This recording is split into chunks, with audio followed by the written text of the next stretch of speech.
think they love me. I think they love me now. I think they love me. Who do you see when you look at me?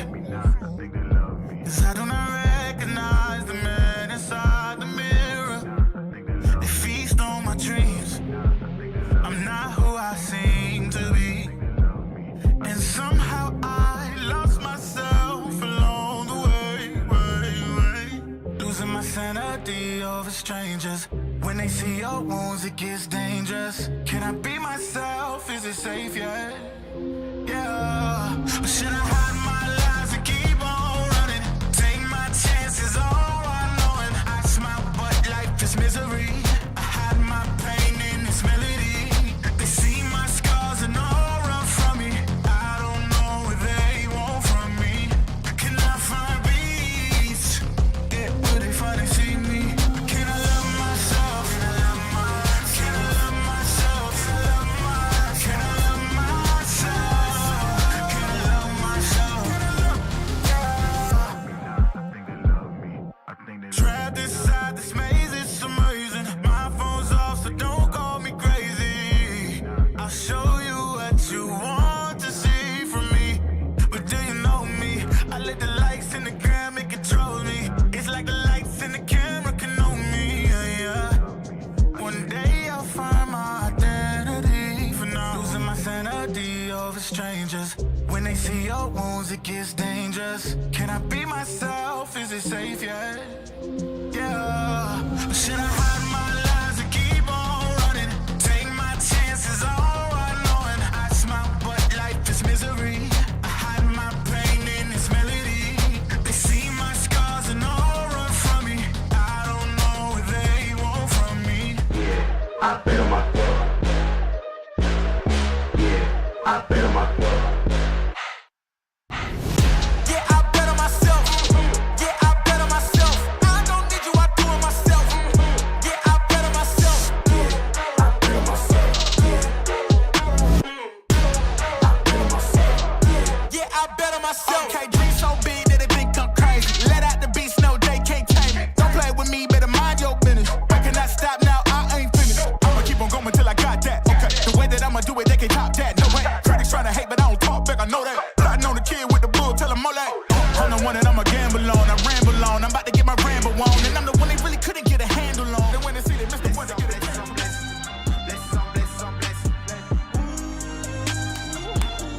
on. Ladies and gentlemen, what is going on? And welcome to the Designated Spitters. And as Francis tweeted out, it's the most wonderful time of the year.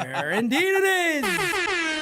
Oh, man. People are ready for trades. It's that time. We can feel it.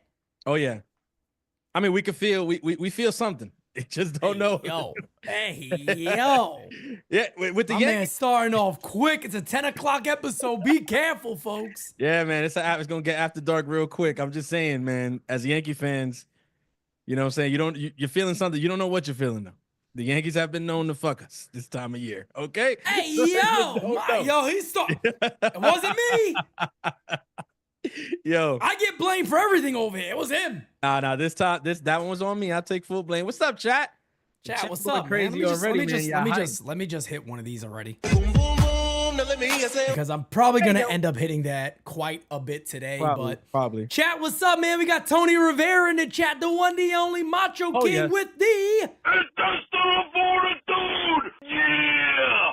We got everyday Scotty Wright, William Henry. He's only here for the smash or pass, by the way, because that's just William Henry's way.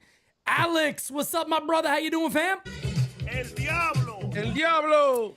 A. Becker, Dozer Phase. What up, Kyle Millay? They say Millay is the way, by the way. Chris it's the Silva, way. what's up, brother? Kicking with Roy. David Douglas says the GOATs. You guys are the GOATs, damn it. Caleb Castro says, oh, hey, yo, he's sliding up in your DMs. Hey, yo. Boom, boom, boom. Now let me hear you say. The Francis answer my DM. My bad, brother. Damn. They demand it. Answer them now. Oh, damn. Gotcha. Caleb was in me DMs. He was in me DMs. He was in me DMs. Matty Stoke, what's up, brother? FL Diver, the beautiful, lovely one. Jira said, that's weird, Caleb. Listen, listen. if my sister say it's weird, it's weird. I don't know what to tell you. Nah, Caleb, I got you, brother. I got you. When I see it, when we get up, we got a show to do, man. I was researching. I was driving. I thought I was gonna be late. I wasn't. It's all right. Hey, you But here right now. Now we're ready to go. Safe than sorry, man. Hey, Listen, we got a now big we're show ready for to y'all go, man.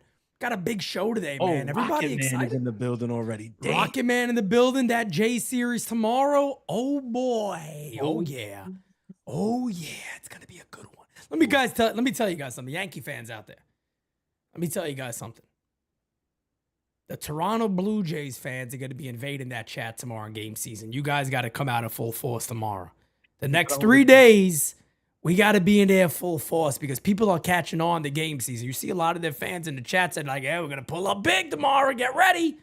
And going to get pull up big. So we need our fan base, as always, to come out in full force and do our things. But ladies and gentlemen, let's start right there where the New York Yankees currently are. Maple Leaf Coochie is wild stuff. Yo, Roy is. Remember he said that? He said that's that mafia. Yeah, that was wild. That was wild. Let me tell. What was that lady's name again? Oh, I forgot, but she was a good looking woman. Nah, she was bad, boy. Good looking woman. She was bad, let me tell you. But the Maple Leaf Coochie in first place, though, so don't really matter. Right now, they're 58 and 41. The Yankees, damn, I was about to call. Oh no, I can't call the Yankees. I was about to call them. That wouldn't work. 55 and 44. They're 3 games back in the East, 2 games up in the wild card. You got the Boston Red Sox 8 and 2 over the last 10, and the Rays have been a little bit of a slide here as of late. They're 3 and 7 over their last 10. But oh my God, Lorenzo said Coochie with maple syrup. I mean, if you wanna up the sweetness, I'm not opposed to it. I mean, it does sound like a mess after. I'm just saying. That's quite a mess. That's definitely quite a mess. I mean, no doubt about it. You know you're getting a little older in life because like all that adventurous shit just don't hit the same. Like you hear all these ideas that the young people talk about, and you just like, huh? Like I just love how this chat is, man. Dude just comes out of nowhere. I try it. That's why. Oh man, that's why I love these people. Sandman. Lorenzo's nuts. Sandman says you only trade Jones for either Jose Ramirez from Cleveland, James Wood, Skeens, or Scooble. Hold on, brother. Take it easy here. My goodness. Jones for anybody else, we riot. Okay, all right. Maybe you riot. I don't think I'm going to riot over that, but take it easy, everybody. A lot of people agree with Sandman on the timeline. I'll tell you that. Yeah, no doubt about it, man. A lot of people, and we're going to jump right into this because everybody wants to hear about the trade stuff. Let's jump in. We have, what is today? Today is the 20th. We're about to hit the 21st already. The July is absolutely flying. And of course, we're just a couple of days away from the 24-hour stream, which happens to be trade deadline day.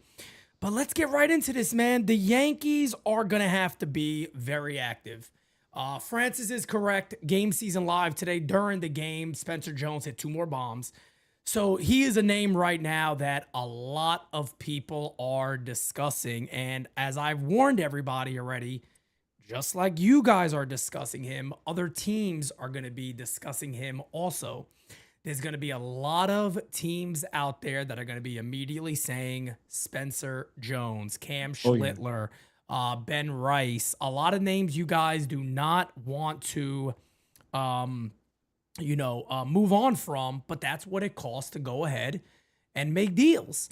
Yeah. So, Francis, I mean, let's start there. There's already rumors out there that the Yankees have been very, very closely tied to the Pittsburgh Pirates, which should not be a shock to anybody because Brian Cashman has worked with the Pirates quite often. We've made many, many deals with the Pirates, and they have multiple players that are available. Look, I'll throw some of them on the screen right now for you guys. Mitch Keller is a player I like.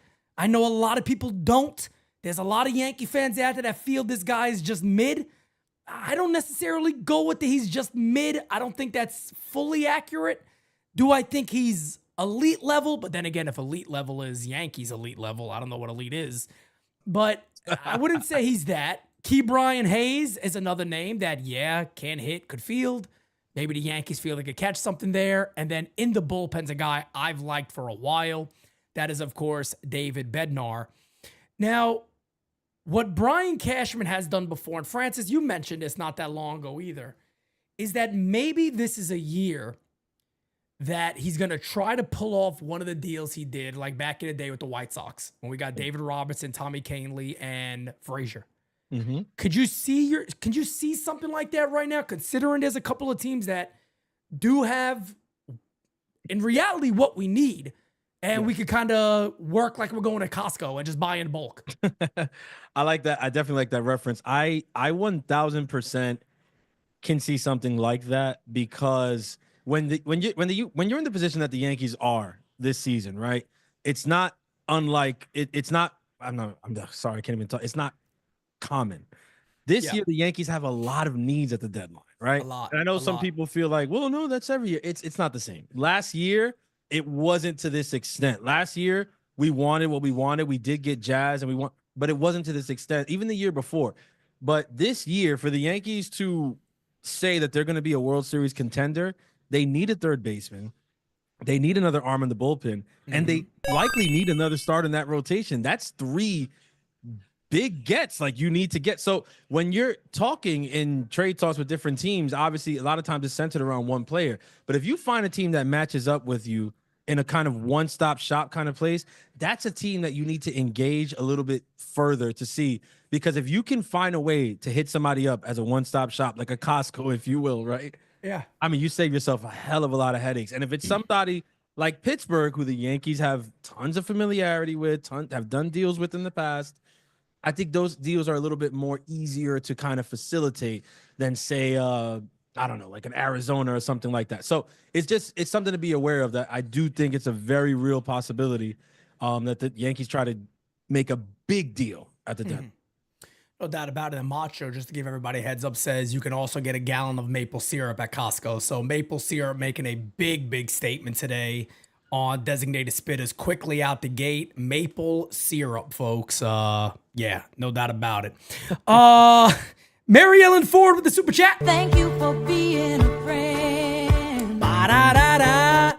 The Yankees have a need at third base and pitching, which Cashman is hoping to address. However, Cashman says he isn't sure how much money he has to spend at the deadline. That, of course, is going to be a big issue. That is going to be a very, very, very big issue for the New York Yankees, because if the Yankees are going into this thing already saying, well, we got to fit within a budget that we're creating ourselves, they're already putting themselves at a major disadvantage. So, I don't know exactly how that's going to work, but the greatest thing in the world is that in about a week or so, we're going to know everything for real. And we're going to start hearing more teams have an interest in other players and players that the Yankees are interested in, and go from there. But Perry adds in Ricky Ricardo, there's a proposal on the table, 5 Yankees prospects, not Lombard, not Jones, including Schlittler to the D-backs for Kelly, Suarez, and Beeks. I don't know how true that is. Apparently, that is what Perry is saying, that Ricky Ricardo is saying. I want to shout out to Caleb too, because that's what he DM'd me. Okay, Kelly, Suarez, and Beeks. Kelly, Suarez, and Beeks would be a solid deal, and apparently that means Schlittler is in that deal, but none of the other big names. No Lombard, no Jones. And look, I mean, I don't know what Beeks' contract is. I got to assume that Beeks' contract is probably up. I think he's been in the league for some time. Kelly, Merrill Kelly. Is Merrill Kelly also going to be a free agent or no? I know Zach Gallen is. I don't know about Merrill Kelly. I'll look up Merrill Kelly right now. I do know Suarez is going to be. Bryce says Beeks is injured, so yeah, I don't know how that even makes any sense. But Yankees do not need to hold on to prospects like Studio 726. You have the best hitter of the decade, Prime, being wasted. Not wrong. You're not wrong about that. He's playing on a club option this year. Merrill Kelly is, and he is a free agent after the seat. Wow.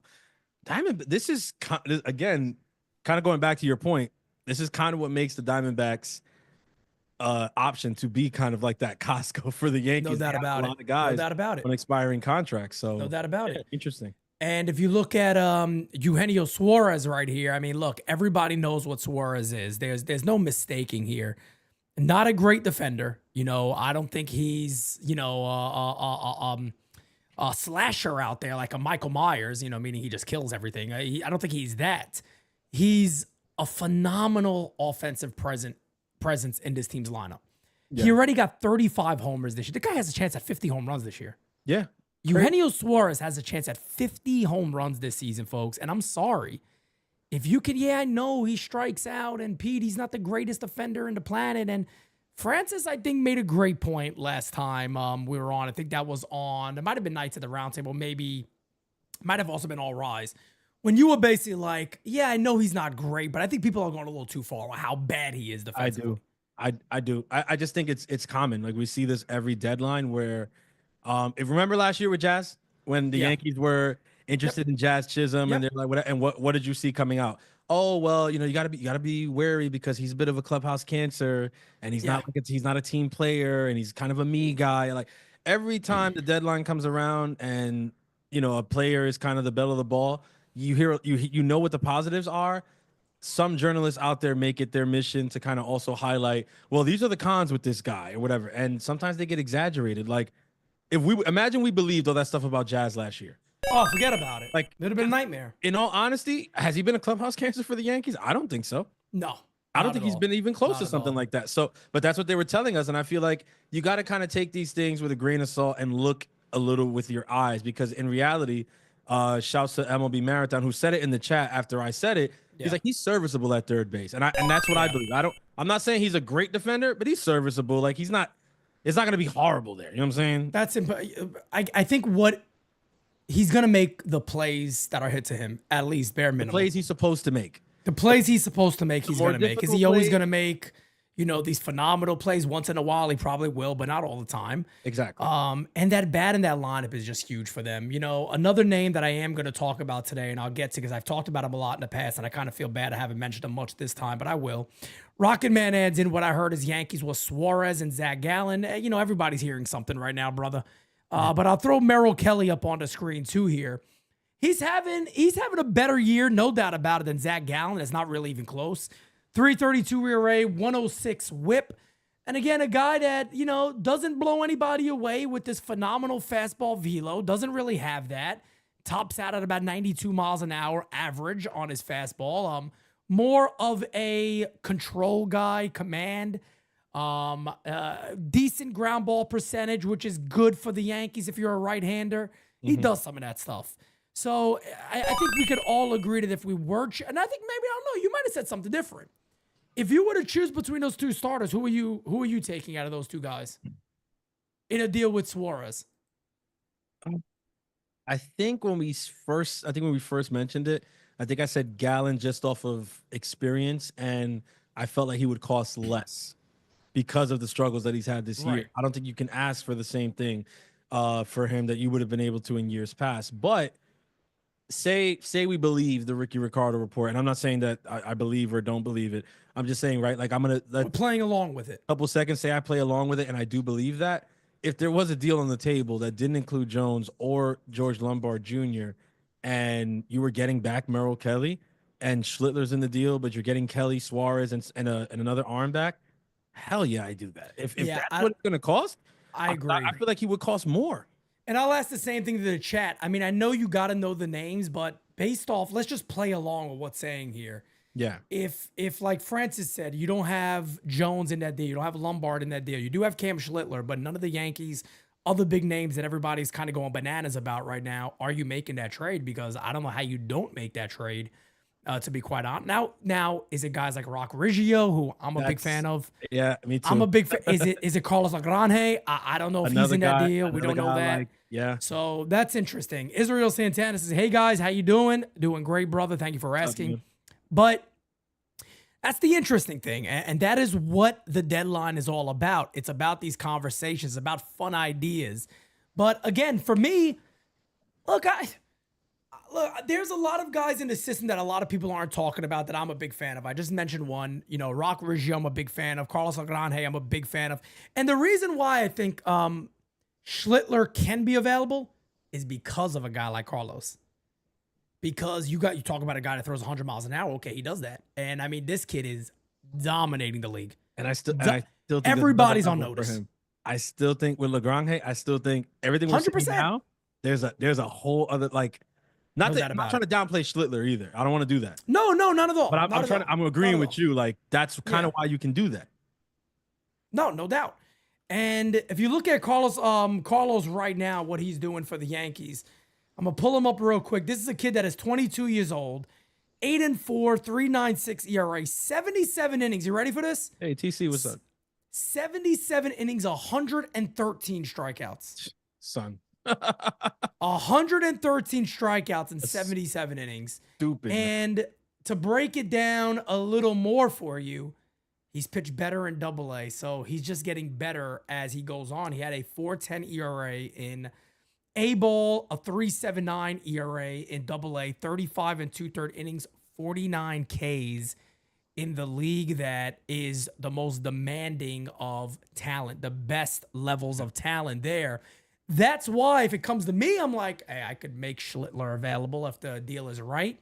And that's the way you got to be. A lot of people are very much, as prospects have become more popular and it's, something that people are looking at daily, people have become in a way that if anybody is having a good year, you just can't deal them. Or if anybody is hot, you can deal them. When in reality, sometimes that's when you want to deal them. Like a Spencer Jones. And I know this conversation is going to get blown up as, oh, you don't like the guy, because that's just how this shit is nowadays. If you talk about somebody, forget about it. Do I agree with this? A lot of people say you shouldn't trade Spencer Jones for a rental. I think that's fair. More than fair. I think that's a fair thing to say. But for the people saying, well, it's only got to be if a guy like Paul Skeens available, stop it. Stop it. Yeah. Stop it. I think that's when we get a little bit ahead of ourselves, because even if, say, Paul Skeens was available, Jones alone doesn't get it done. Francis Jones, Dominguez, Lombard. You need to add about 4 of those guys in there plus to get a deal like that done. It's going to be batshit crazy. And I'm glad that we've said that. Like, I think I want that to be like documented, that like on this podcast, we're saying, look, Skeens is not, it's not going to happen. A GM reached out to Pittsburgh and they got a, straight answer. Like, no, we're not interested. He's not going to be dealt. But say he was going to be dealt, like, that's the kind of deal you're talking about here. It's a farm altering trade. Like, you lose. If it's the Yankees, Jones is gone. Schlittler's gone. Lombard is gone. Shit. LeGrand is probably gone too. It's a lot of, it's pretty much like all your top talent has to go. That's how good Paul Skeens is. So I feel like when you say like, well, Spencer Jones can only go for a guy like that, it's like, are we understanding like the balance like well enough here to say like, yeah, that's the only deal he can go into? Like, is it fair to say that? Do we remember last year Spencer Jones? Like, is that already forgotten?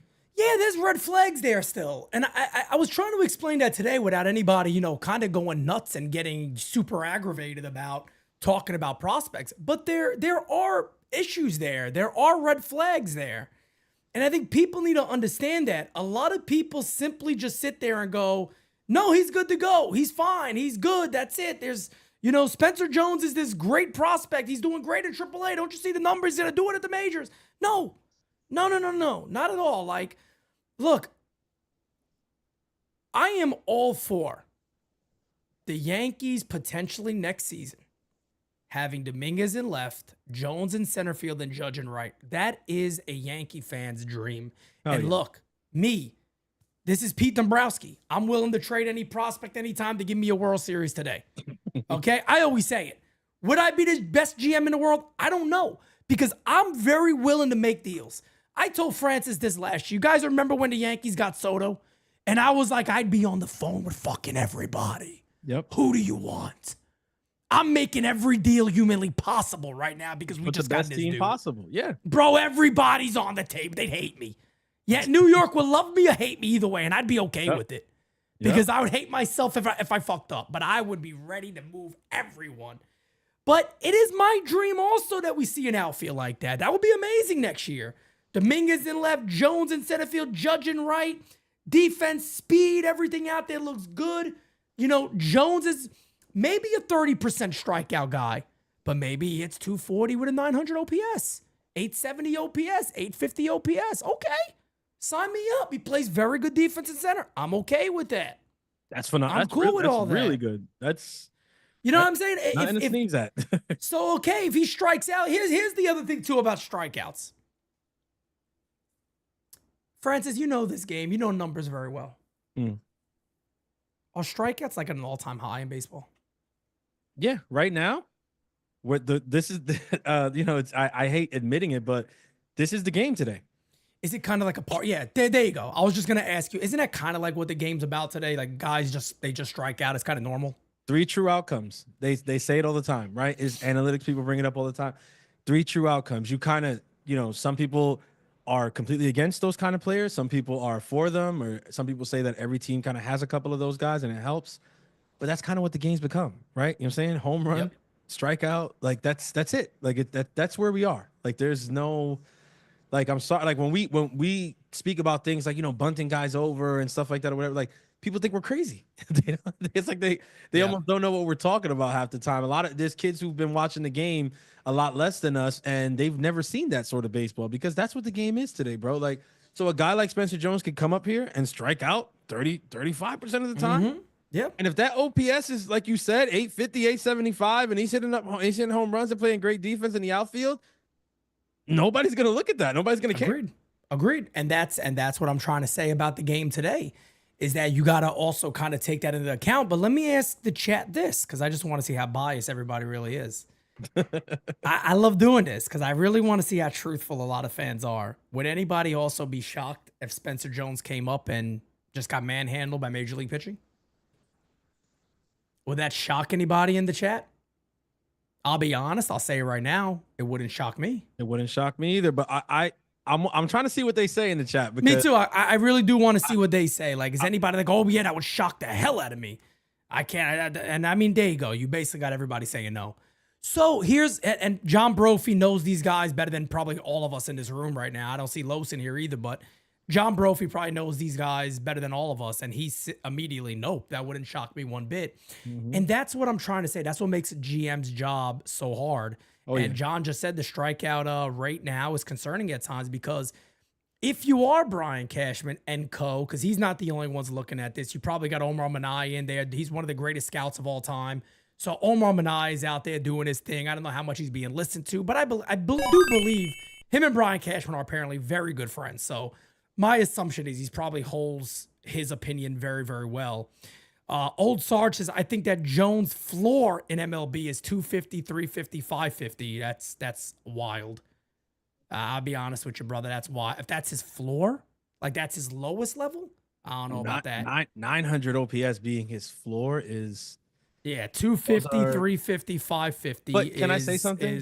If that's his floor, then he's a can't miss phenomenal player. That's wild to be his floor. Can I say something? If that's his high, that's amazing. You're over the top excited. Here's my thing though, bro. Like, Old Sarge saying that doesn't shock me either. Why? Because what have the Yankees been doing this season with Spencer Jones? They've been putting out these videos, they're hyping him up, they're doing whatever. And so now this is what people are thinking. And when's the last time we saw this? The guy who plays shortstop for us currently. And it creates this expectation, and it creates this, this hope that this is the floor for a guy or something like that.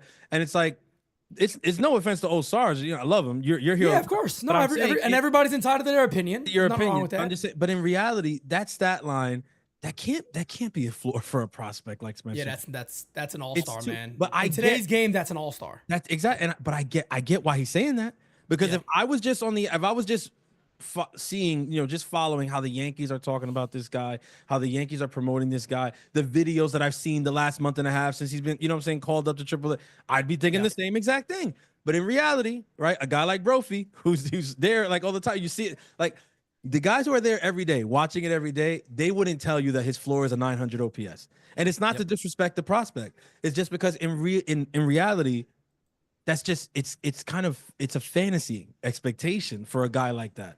And if we walk into the Spencer Jones experience with those kind of expectations and his OPS is 700, then what? Yeah. And that's my thing. It's like, see, and I always try to do this. I tried it with Anthony Volpe, and a lot of people didn't listen. That's why they were very upset. I told everybody, expect 240. Like, no, he's a 300 hitter. Pete, what are you talking about? Have you seen spring training? I'm like, whoa. People want to fight. People wanted People the wanted to fight. They were wanted the hot. third hands. They wanted They the third couldn't hands. believe I had the You said nerve to come 240. out and say 240. Like, how do you say? I said, because I'm setting my expectations at a lower level. Major League Baseball is very difficult. If they find something that's wrong, they will target it and usually hit it very, very well. That's the difference, is that the game is faster at the major leagues and guys execute way better at the highest of levels. So again, this is nobody knocking Spencer Jones, but this is what makes the job of Brian Cashman tough. And a GM's role is not easy, to sit there and make these type of decisions, because you can add Spencer Jones in a deal, and Spencer Jones, wouldn't shock anybody if he hit 235 and hit 40 homers the next season. That shouldn't shock anybody either, because then he could also hit 179 and be sent to the minor leagues by May or June. That shouldn't shock anybody either. That's all realistic for a guy like him. It just feels like it's going to be a big up or a big down when it comes to Spencer Jones. But I do want to mention this, because these are what is kind of rounding into, we kind of started the show this way about the teams that can make deals with. It feels like it is Kelly, Suarez, and a reliever. Some people are saying it's Beeks. Even if that's true or not, let's play along with it. It's one of their relievers. Or Brian Hayes, Mitch Keller, and David Bednar. Which one do you like more? And a lot of people I think a lot of people are gonna go Arizona. Yeah, I don't think, and obviously the knee-jerk reaction is Arizona, but the reason I side beforehand is because it's not as cut and dry as it seems off the bat. There's a little more details in there, isn't there? Because I think Arizona is more of a 2025 deal. Exactly. Right? It's Pittsburgh. Yep. That deal is more of a deal now and down the line. Exactly. And again, people aren't gonna like this, but if I had to bet on what deal sounded more like Brian Cashman to me, Pittsburgh. And it's not the flashiest. Brian Hayes is not the flashy big flash at third base that we want. Mitch Keller, nice. Some people think he's hella mid, though. Not probably the starter, the name that you want. Merrill Kelly definitely has a bigger name than him at this stage, right? He's also a veteran. Merrill Kelly's kind of been there and done that. Exactly. And then Bednar would be, honestly, in that deal, the reliever is the biggest name. And I think that's kind of what people don't want. If you're going one-stop shop, you want the biggest name in the deal to be the bat that you get back. And that wouldn't be that case. But the reason I say I feel like that sounds more like a Brian Cashman deal to me is because of that point you just made. It's not just 2025. And if they are going to invest at the deadline this year and sell off some assets and bring things back in, I don't think they're good. I feel like Cashman is a lot more comfortable if he's also made something that puts him in a better position next year. Yeah, no doubt about it. And it's also about who is involved in those deals. So let's say if Cam Schlittler has to be part of a deal, Brian Cashman may be saying to himself, this trade might impact us more right now, but I think the other deal with Pittsburgh that may require Schlittler, which is fair, same type of deal, we're also getting control and cost for our prospect. Yeah. So do we still feel, because if you balance it out, he may go, both of these deals make us better for this year. Yes. In our opinion. All the baseball guys, analytics, everybody all together, they believe, well, both of these deals will make us better. One makes you, I think, a little bit better than the other this year. Agreed. And I think that's why people automatically jump to Arizona. I think it's the bang for the buck, though. The bang for the prospect. You're giving up that prospect capital, but you are also getting guys that are going to be with you for a few more years. And Mitch Keller's contract is a good one. Even if he's a high 3 guy, it's a hell of a deal. But Pete, what if in the Pittsburgh deal, they're not talking Schlittler? What if it's like, we don't need Schlittler necessarily. We don't need Jones. We don't need Lombard. What if they're talking different? What if they're like, would you guys send us Warren? Like, because I think that's also something you have to think of, is that in the Pittsburgh deal, you're getting more bang for your buck, but Pittsburgh has different necessities and different aspirations in a return. I'm happy you said that. Pittsburgh might want somebody that they can plug into the rotation next week so that it's like, okay, we got another guy put in our rotation. Like, yeah, we sent a guy over, but this guy is young and we got him for control. So he's going to be here kind of with Paul Skeens, and he's going to be able to be a 1-2 punch. And Warren's numbers are not horrible. I think No. kind of plugged him and played fantasy with him in that division, you probably see his numbers improve even. Like, I'm just saying, like, it wouldn't shock me if the Pittsburgh deal was one of those where it's like, nah, we don't necessarily got to be Schlittler. Yeah. And I'm happy you brought that up. The reason I'm happy you brought that up is a lot of times people forget about the guys in the majors for deals. Let me get to Old Sarge real quick. He said Old Sarge is not given a hyper bowl and little wiser than that. I've seen hype and I've seen real. You can't trade this kid. I'm sorry, but I gotta disagree. I'm not saying you can't. To me, he's not an untouchable. I'm sorry. There's too much red flag there to say untouchable. I'm not saying he's gonna be bad. I'm just saying for GM to put untouchable on that, I don't know if you can do that. I don't know if you can. Pinu says, real talk for the real fan baseball. I love this community. Hit the like and sub. Appreciate you, man. David adds in, think you look at both Suarez gives you power and Hayes gives you defense. So I feel like that's the difference. That is definitely the difference because Hayes can't hit. I mean, I don't know if maybe he comes here and the Yankees see something different, but how many hitters do the Yankees seem to change? Not much, at least in my opinion. I don't really see the Yankees work with anybody and all of a sudden they're a much better hitter when they come to New York. I haven't really seen that much. I mean, there's a few names, but it wasn't like anything too crazy. Like Gio Urshela comes to mind. Correct, like, yeah. Never. Yeah. And I feel like Gio was just more about health, to be honest. Because he was a little more healthy those first couple of years of the Yankees. You're right. As Darius adds in, also Joel Sherman, who I respect, and he has a good insight with the Yankees, a few weeks ago said, I think the Yankees are going to be more open-minded to trading prospects than years past. And I could see that too. I look, when you look up and see what Anthony Volpe's become, that's not a knock on him, but it shows you how fragile prospects could be. I mean, and it could send your organization back when you depend on guys like this. But I want to get back to what Francis was saying, because what people tend to forget about a lot is guys in the major leagues. We've heard rumors already that JC Escara is being asked about by a lot of clubs. Now, I'm not saying that JC Escara is going to be, some unbelievable addition to land this giant deal. I'm not saying that, but two names that we've talked about a lot here. Will Warren does make sense. Cam Schlittler is in the major leagues, but everybody kind of sees him as one of those top pitching prospects that we have. Yeah, he's still. And then the other guy that I think makes a lot of sense is Ben Rice. Believe it or not. I know a lot of people don't want to talk about that. But Ben Rice is a guy I think actually makes sense for a lot of clubs. And you were talking about Pittsburgh. Imagine Pittsburgh saying we could pencil this dude in first base for the next couple of years. He's going to pop maybe 25 to 30 homers a year. I think they'd love him. You got to be nuts. I think they'd love him. And not saying the Yankees will do it, but you got to be nuts.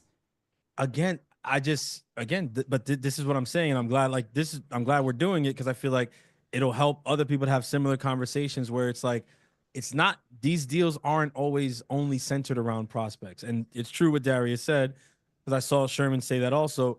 I think the Yankees do seem to be more open to it. And I say that because I felt like when they called Spencer up to AAA, it was precisely for that. Like, this time has been kind of showcase time. And I'm not saying that they're going to trade him for sure. I'm not saying that, but I'm saying that they did want to make sure that, hey, if the right deal presents itself, we're ready. Because he's been showcased. And that's exactly what he's done. He's gone up to AAA.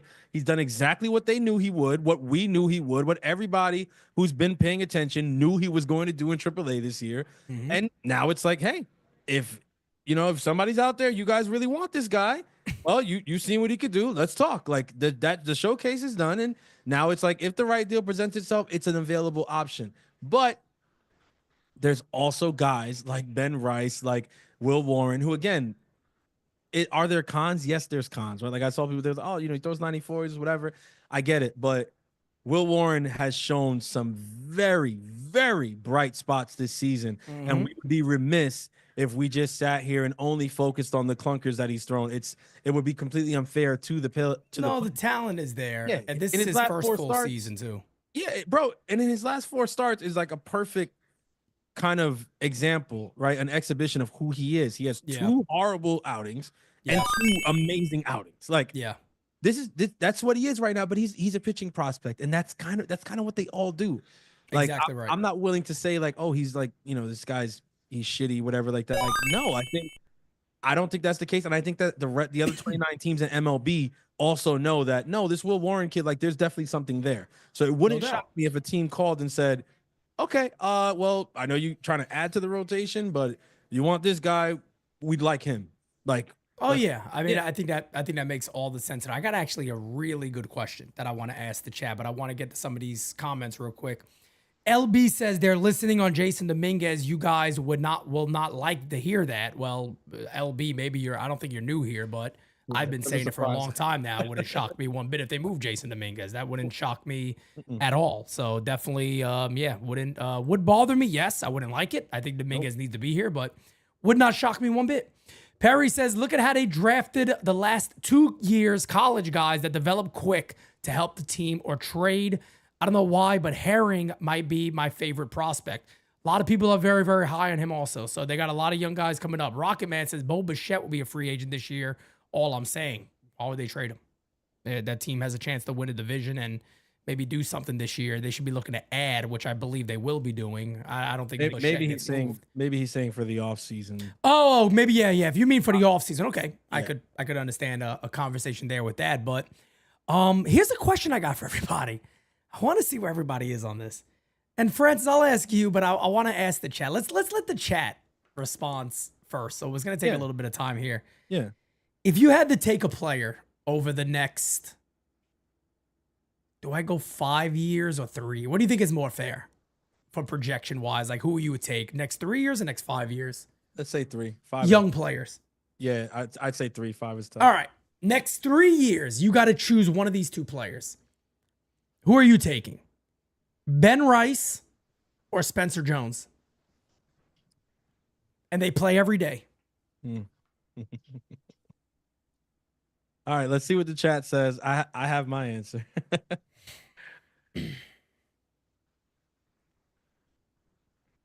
I haven't seen a Rice yet. I have not seen a Ben Rice yet.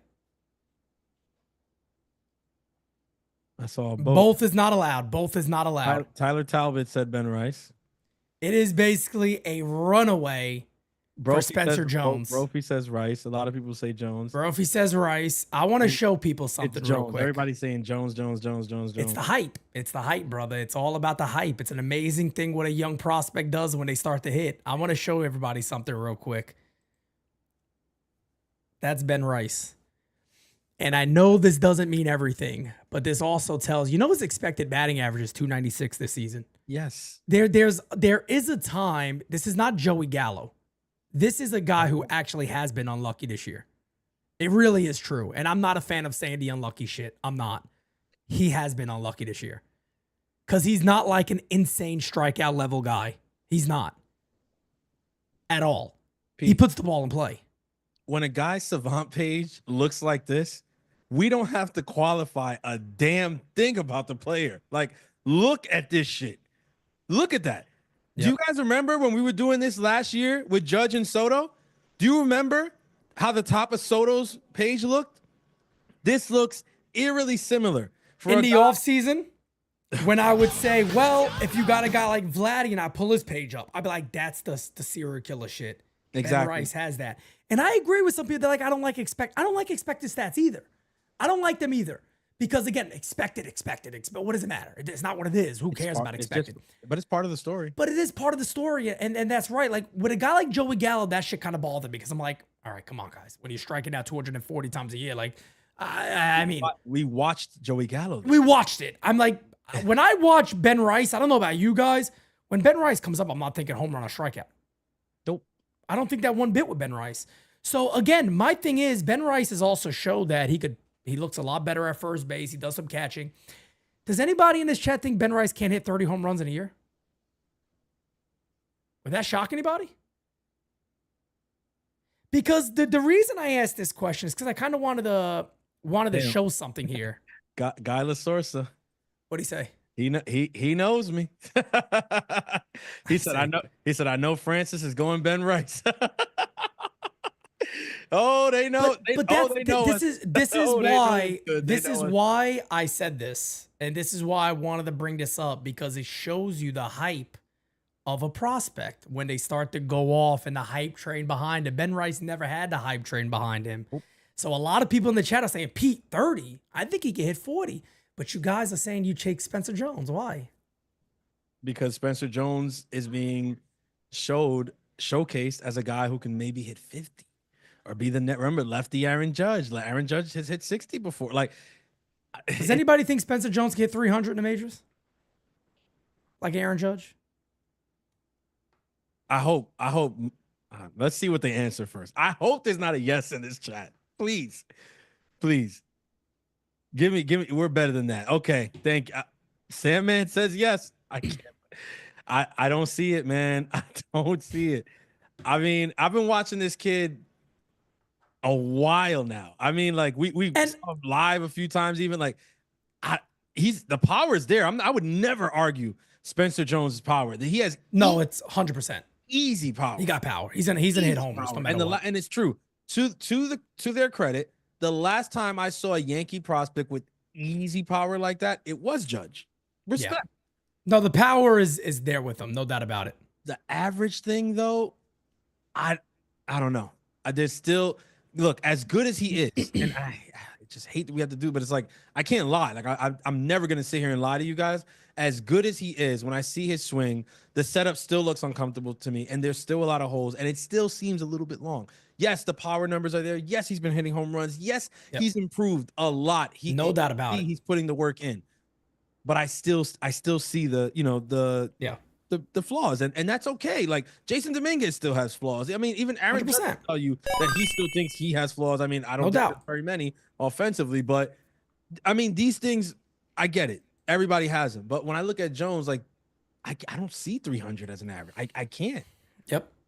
That's hard. Like that's really and today it's really hard to hit 300. And that's kind of what this exercise was basically very simple as that. Is like 300, hitting 300 is very, very difficult in the major leagues. The best hitters in the game don't hit 300. It's really tough. So I'm happy the majority of people here was like, yeah, nah, but I think he could be a 240, 250, maybe 260. If Spencer Jones guaranteed you a 260 batting average, everybody and their mother, including me, is taking that all day, every day. Like, sign me up, put the guy out there in center field, Trey Grisham, put him there right now. Like, put him there right now if he can hit 260, because the home runs are going to fly out the park.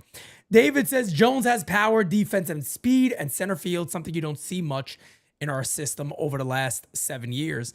And that's all I was trying to say. I see a lot of people, I'm not saying there's anything wrong with hyping up a prospect or anything like that, but Ben Rice is a guy that is doing it at this level now in a pretty big way. Look, yeah, is he hitting 236?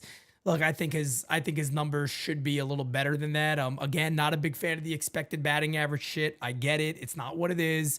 But for a guy like him that's not the ultimate strikeout hitter, I do kind of look at that a little bit more. I look at that a little bit more.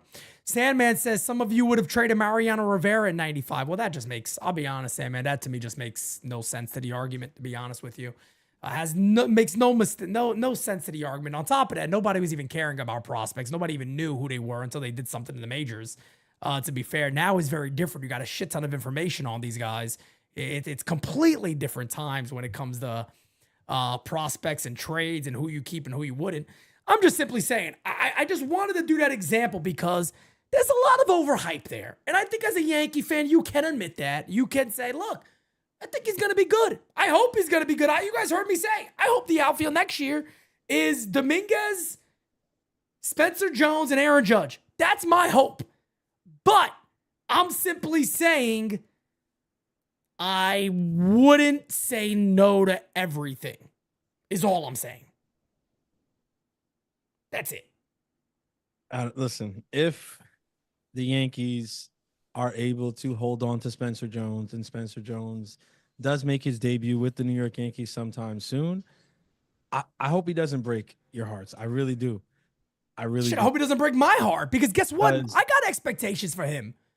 You bet your fucking ass I do. I just think man, and I get it. Like, It's what you said. The Yankees are hyping him up, and they should hype him up because he's their prospect, and they need to be his biggest supporters, his biggest fans, his biggest sellers. I mean, that helps the prospect when you feel like the organization that you're coming through is believing in you and showing you that belief every step of the way. That helps you. It helps you have that belief in yourself. I think that there's a level with the Spencer Jones stuff that it's past the level of reality at this point. It really has, and I think we really got to start tempering those expectations because people are talking about this dude in a way that I no longer feel comfortable with. The whole untouchable, only for this guy or that. Like, it's guys. But it's not even only. Look at the names they're saying. You guys are talking about the most elite players in the game. Like, calm down. That's all we're saying. And it's like, don't make the same mistake with Volpe. Just dial it. All we're saying, turn the notch down a little bit. Just a little bit. Be happy, be excited. You should be. We're speaking as if this is year 2 of Spencer Jones tearing up the minor leagues. Yeah. Like in consecutive years. Like he tore it up last year, and now this year he's back. He's doing the same thing, turning it up again. That is not the case. If I'm lying, Brophy, and you're still here, if I'm lying, just say I'm lying in the chat. But that is not the case, bro. That is not the case. There were very real concerns with this guy last year. He had to rework his entire swing. We were just talking about this. But Francis, you got scouts who still feel there's serious concerns now. Brophy will tell you. Yeah, and guess what? Guess what? I know, I agree with what they're saying because I see the dude play. I see the swing. I'm not arguing with the power. You cannot argue with that. No, the power's there. It's generational level power. But in the major leagues, you know how many guys come up that can hit a ball 500 feet? Let's really get down to the brass tacks here. You know how many guys come up that can hit the ball 500 feet? I mean, put it like this. Right now, I'm going to give you an example. Where Spencer Jones is, right, and the way he's being talked about, I remember a kid that was talked about even higher, that had even higher expectations. I mean, and the moment this dude came up, they started branding, they started everything. They give him the face of this, the face of that, poster here, poster there. His name is Julio Rodriguez. Have you seen his numbers? This season? Last season? I got another one. Somebody just talked. I'm not saying this is going to happen. I'm just saying, like. Somebody just talked about having a high OPS in AAA, which I'm sorry to tell you, but a lot of bad players have 900 OPS in AAA, 1,000 OPS. I'm going to give you guys an example. MJ Melendez. MJ Melendez hit, I believe, if somebody could correct me on this, I think before he came up, maybe a year or so before he came up, Melendez was a 40 home run guy in AAA. 40 homers. I think he was in his early 20s, I want to say. And MJ Melendez has never been the same guy again. He was a hype prospect. Like, oh my God, he's going to take Sal Perez's job at catcher or then put him in the outfield. MJ Melendez, if I remember, I could be wrong, but I believe his OPS was up there over about 1,100 in the minor leagues.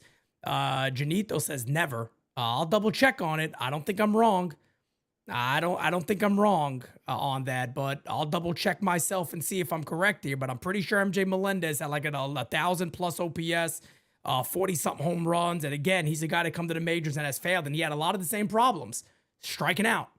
Oh, he's agreeing with me. Okay. Striking out. The Rowdy Rattle, I'm actually going to pull it up right now too with him to see if I am correct. Says the organization is high on Jones, rightfully so, but hate Dominguez. I don't think they hate him. I just think they're not as high on him as they should be. If you're Cashman and you move Dominguez, who are you asking for in a trade? A big deal. It's got to be a big deal with cost control players. It's got to be multiple cost control players. Here it is right here. So MJ Melendez back in, and again, before anybody runs with this, you're not wrong. I see it. What was it? 41 home runs. 41, yeah, there, I got it right out. 1,000 OPS. Yep. He had a 999 OPS at one point and another 1,000 OPS. So again, I'm not saying MJ Melendez is a good comp for Spencer Jones. No, they're different. I'm just saying that guys in AAA going off doesn't mean you don't move them. It doesn't mean you stop that and you don't do it. And again, Sammy says Jones doesn't have the long swing after he reworked it. Brother, he still swings and misses. I disagree. He's still striking out at almost a 30% clip in AAA, which is nowhere near what it was in AA. Again, we're seeing this is not an attack on him. We're just being honest. No. I feel like I feel like we must be looking at different things here. I think because I've seen every highlight, right? All the home runs that they see. Obviously, shouts out to Lowe's, Brophy. I mean, these guys don't miss any of the highlights at all, right? But I've also seen the game straight through, and I've seen like what Brophy alluded to earlier, the swing decisions being something that raises a lot of concern. And when he makes a bad decision on it, it looks very bad because of the length of the swing. Like I'm not just talking out of my rear end here. Like I watch the games. I know. Again, I mean, obviously something like saying that he has a long swing, that's a matter of opinion, right? Maybe there's scouts out there that would disagree with me. Sandman disagrees with me. Maybe other people do. I still feel like the swing is a little long. I feel like the setup still looks It's awkward. uncomfortable. It's also Like, it's definitely a little bit awkward. and bro, It is working. I almost It is I don't working. no, it's working because the power is there. The raw power is there. I'm not gonna like, dude. I don't want to sit here and freaking be the like I'm speaking against the dude. He's our prospect. I want him to be a monster. If you ask me, like, if you had the choice to make him better than Aaron Judge, would you? Yes. And I would never. Of course, because he's our guy, and I want him to be amazing. I'm just saying, bro. Like, I see the stuff on the timeline now, and I'm like, it's just crazy how quick this happens. Because I remember this time last year, the conversations around Spencer Jones, and it's like, it's just crazy. Like, what a difference a year makes. Like, for real. Like, it's wild. It's wild. Yeah. I hope he does it though. I really do. I hope he stays with us, and I hope he does it. Yankees fan 99. Do not compare him to Aaron Judge. Please don't do that. I mean, this is the thing that drives me nuts. I can't believe they're talking about a strikeout rate. Aaron Judge has taken Major League Baseball by storm. He is the greatest offensive talent this game has seen. Do not compare this guy to him. And Aaron Judge does not have a long swing. That is incorrect. Not at all. Aaron Judge does not have a long swing. As soon as I saw that, I'm like, yeah. Not whatsoever. You do not hit 350 in the major leagues with a long swing when guys are throwing 98 miles an hour day in and day out. That is absolutely bananas. That is absolutely nuts. And the grift economy. I was not talking about MJ Melendez this season. No. I don't know if anybody's listening. It was the year. I think it was the year 2021. I even said it was years ago when he did this, and I'm not saying anything wrong. It was 2021. Here's Spencer Jones again. This was in Double-A. In Double-A, he had 70 strikeouts and 175 at bats. Does anybody think that's amazing? For me to simply say that is a cause of concern, there is nothing wrong with that. There is nothing wrong with saying that. And there's also nothing wrong with, okay, say the Yankees do decide to trade him and he goes somewhere and they call him up and he's absolutely amazing. Good for him. Great. Look at Agustin Ramirez right now in Miami. He's hitting the cover off the ball. He looks phenomenal. We got Jazz Chisholm for him.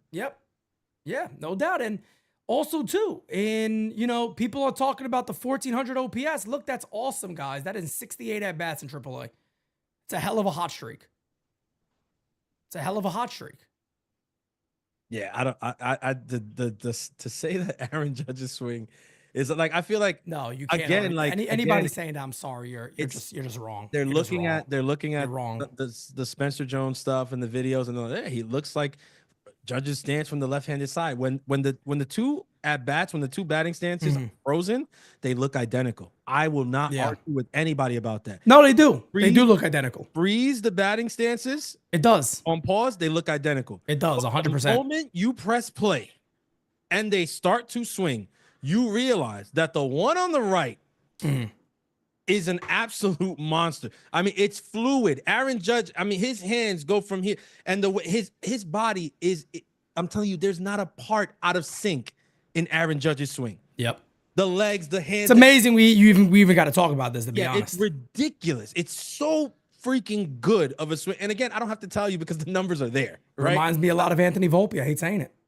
It's right there. But when Spencer Jones started, it's still like the leg kick, everything. It still looks a little bit like, okay, it looks a little awkward, looks a little uncomfortable. He said, to his credit, he said that he's not uncomfortable because we're not the only ones who've seen it. He said, no, I'm comfortable. I like whatever. I'm just, it looks a little uncomfortable. And when he makes a bad swing decision, it looks even more uncomfortable. Yeah. But I don't want to. Dude, Yeah. I didn't I didn't want to have to say these things about Spencer Jones. Like I don't. Yeah, and that's I like the guy. Like I've literally spent my money to go watch him. Yep. Like I like him. Yankees fan, nobody's saying that you're wrong if we disagree, but what are you trying to say then? What exactly you're mentioning that you said Judge has a long swing. When does Judge have a long swing? Judge does not have a long swing by any means of imagination. Aaron Judge does not have a long swing. That's insane to say. He doesn't have a long swing. It's not even close. You don't hit 350 in the major leagues with a long swing. Joey Gallo had a long swing. Yeah, I don't. I don't. I mean, you're everybody. Look, this is DS, bro. You watching the podcast on NYY Underground. One of our mantras is literally, yo, fan how you want a fan. Correct. Fan how you want Correct. a fan. If people think whatever, you guys are well within your right and you're entitled to do that. But Roldy, I don't know why you're attacking Francis because we agree on something. He doesn't have to disagree with everything I say. What, you want him to be fake? He had to make you excited about the show. He has to disagree with me. I don't understand that, Roldy. I really don't. I don't understand the attack on for no reason. We're talking about something that we agree with here. How many episodes have you watched? Because there's many times. There's plenty of times when we disagree on stuff. I don't get Lord, that. have but mercy. I guess just to make it more exciting, you're supposed to just disagree with something you agree on, or I agree with you. We're not allowed to, I guess. I mean, but all right, I guess that's how it goes. As just to give people this, so you know we're not freaking lying. We just did the round table, right? And we talked about division winners or whatever. Pete picked the Red Sox. Mm-hmm. I have the Yankees winning. I think does Kev have the Yankees winning? Christian, whatever. I think everybody has me and Christian don't have them. You and Christian don't have the Yankees winning. Me and Kev have the Yankees. Like, bro, we all disagree all the time. We all disagree all the time. All the time. There's no fake or I'm gonna agree just to agree. Like, no, I'm not a fan of that narrative. Really. Yeah, I think everybody's their own person here at this network. I take offense to that. I don't like it. You should take offense to it. That's why I mentioned it. David says 2017 home run derby. They said Judge has short, compact swing that kids will emulate for years to come. Direct quote. It's clear as day what he's done with his swing. He doesn't have a short swing at all. No doubt about it. No doubt about it. Rocket Man says you guys saw home run leader Cal Riley hating on Judge, saying Judge hits not meaningful home runs. That was a lie. That was fake, Rocket Man. No, that was. He got talking base bell. No, and look, I'm not gonna dunk on him. I'm not gonna dunk on him. Yeah. I got talking base bell like a month ago. I left it up because I'm a thug. I ain't gonna just scrub it off the internet just because I got caught. They said that shit. So Pete, check this shit out. They said that they were gonna open a replica of the Polo Grounds in Pelham Bay Park. Pelham Bay Park, yeah. So I was hyped. I was like, oh shit, Pelham Bay Park, that's not even 10 minutes from the crib. Like, oh, we lit. I'm gonna be honest. I quote tweeted it. I fell for that one too. I quote tweeted it. I was like, oh, we lit. And my boy Keith was like, my brother, you got. And I said, damn. Bro, I messaged Yura about it. I was like, you see what they doing in Pelham Bay Park? Yo, I messaged her about it. No joke. It got me too. So happy, bro. It got me too. I tweeted it before I even really looked at it. I hate that we have to do that shit though. Like, this is the world we live in. Social media, man. Social media. You gotta triple check everything there is, and especially that's it. This time of year, you get the wrong Jeff passing, and you like, oh shit. Like, yes, this time of year, forget about it. Like, you'll really fuck yourself up. You will really fuck yourself up this year, looking for certain guys. But there is another name that I do want to talk about. That another team also that maybe isn't getting as much hype because maybe it's not the sexiest type of move. The Colorado Rockies.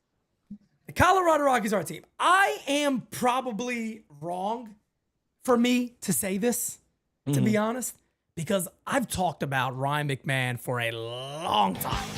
A long time. Pete Simonetti has talked about Ryan McMahon.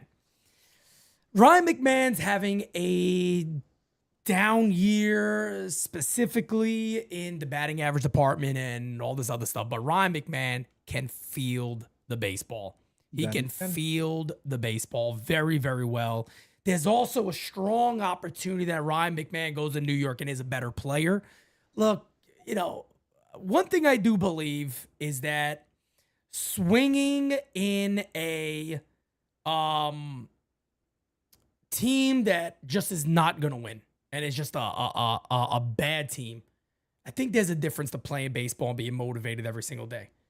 For sure. This isn't true for everybody. No. It's not true for everybody. But again, yes. Yeah.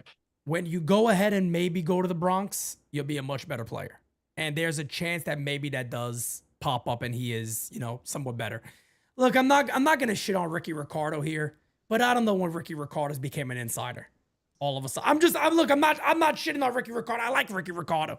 I just never knew that Ricky Ricardo's this big time insider that anything he says is golden at this point.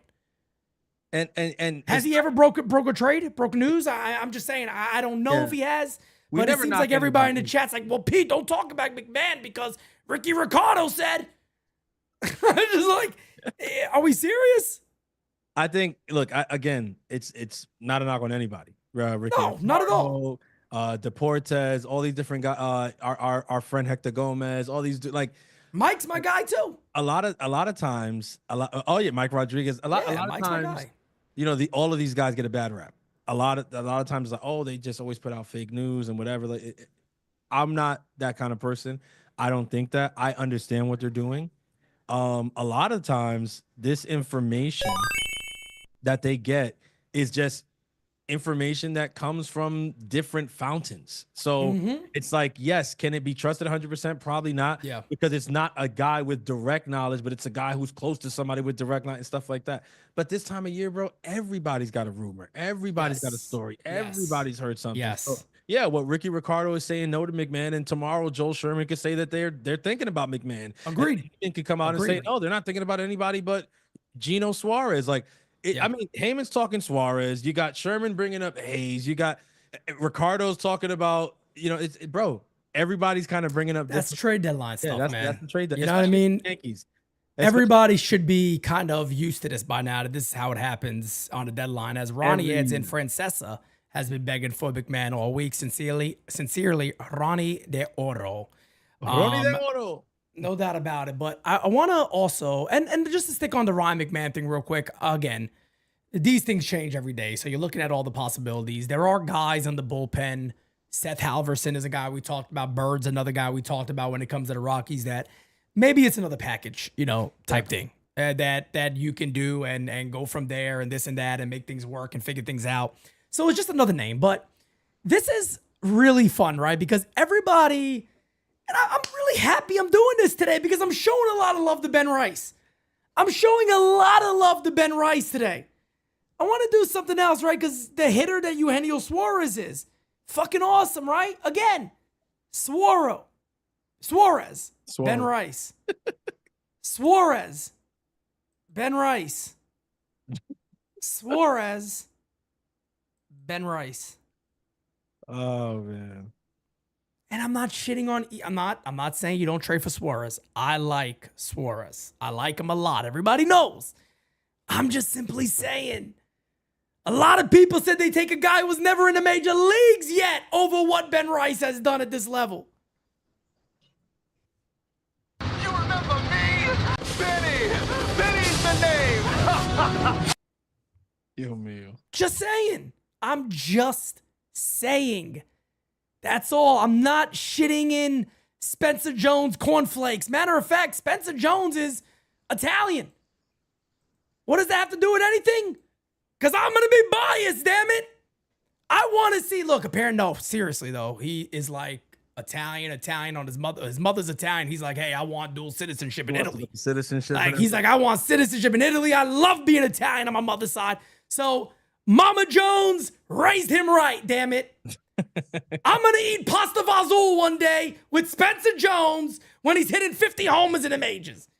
If that ever happened, that would be absolutely wild. That he, by the way, not that we eat together because that's possible, but that he hits 50 homers in the majors. That's the thing that I'm like, wow. But again, now, guys, I will be the first one it's to fucking tell him. difficult. This stuff is hard. It's not easy. I'm going to be the first one to tell him I was criticizing the shit out of your swing. I was telling the chat, I saw your swing. I know your swing. I told him, I said, I didn't know about you, Spencer, but now you seem like a great guy. That's right. That's right. Now he just seems like an amazing guy. Farting into cornflakes. Yeah, that's a wild take. That's farting into cornflakes something.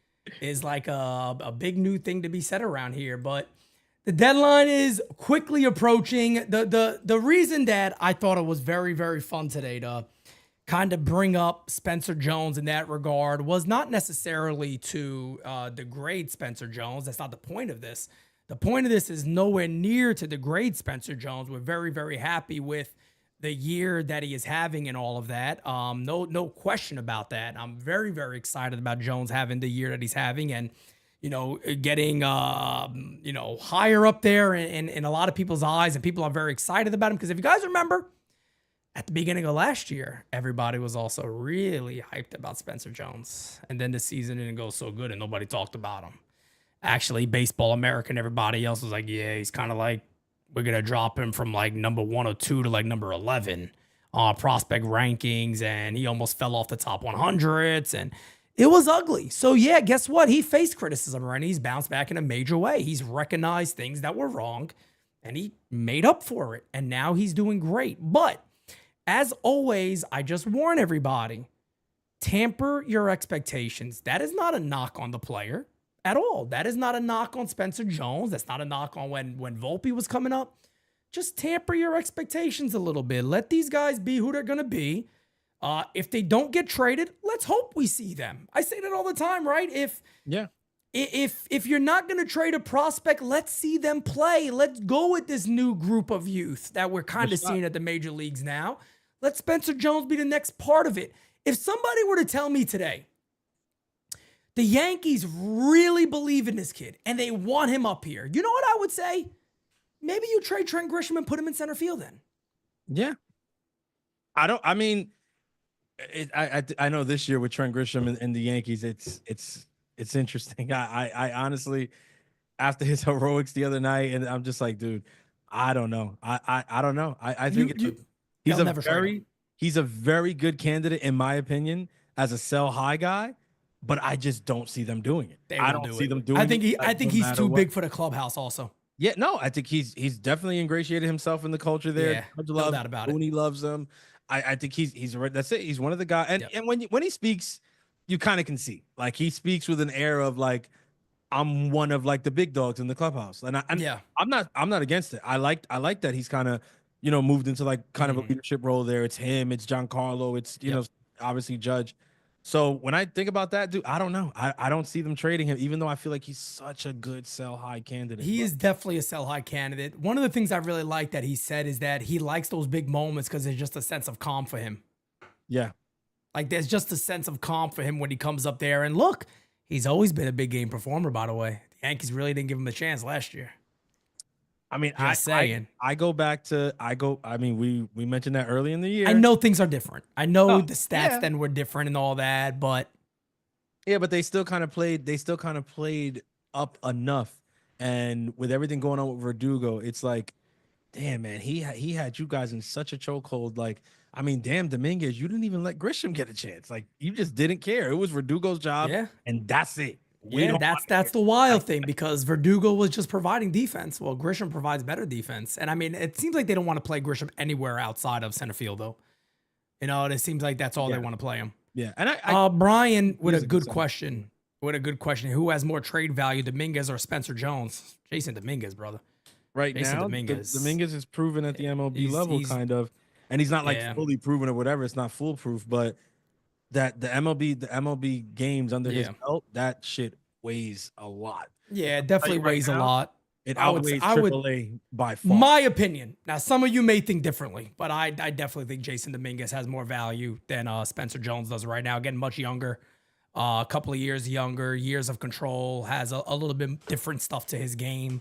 Obviously, I think Jones is a better defender. I think there's no doubt about that. But again, this is not a knock on Spencer Jones. There are there's serious red flags that I asked this chat, even the people that love him in this chat, said it wouldn't shock them if he came up here and really struggled. So again, I think we all understand where it is here. And now it's up to the Yankees to make that decision because that's what really counts at the end of the day. What are the Yankees going to do? We know the third base spot is open. We know that they need relief pitching. We know that they need a starting pitcher. There's a lot there that they need to do. And will they go Costco shopping, or do they pick around the field, and see what they can get from a couple of different areas? we're gonna find out. We're gonna find out very, very soon what the Yankees do. The deadline is right around the corner. Again, somebody asked earlier, Pete, when are you gonna be live that day? 7 a.m., brother. 7 a.m. to 7 a.m. 24 hours, full coverage, trade deadline coming on up. We got it for you guys, fully covered. We'll see what we do here, folks. But man, oh man, it's going to be an interesting time. That is next Thursday, by the way. I'm ready for it, man. 24-hour stream, baby. Sign me up. I'm ready to go. It's crazy. Don't let me down. How quick that shit has shown up. It's really ridiculous how quick that shit has shown up. It's insane. It's insane. I'll be honest. You know what? Somebody asked me earlier. They're like, what prospect would you not want to trade that not a lot of people are talking about?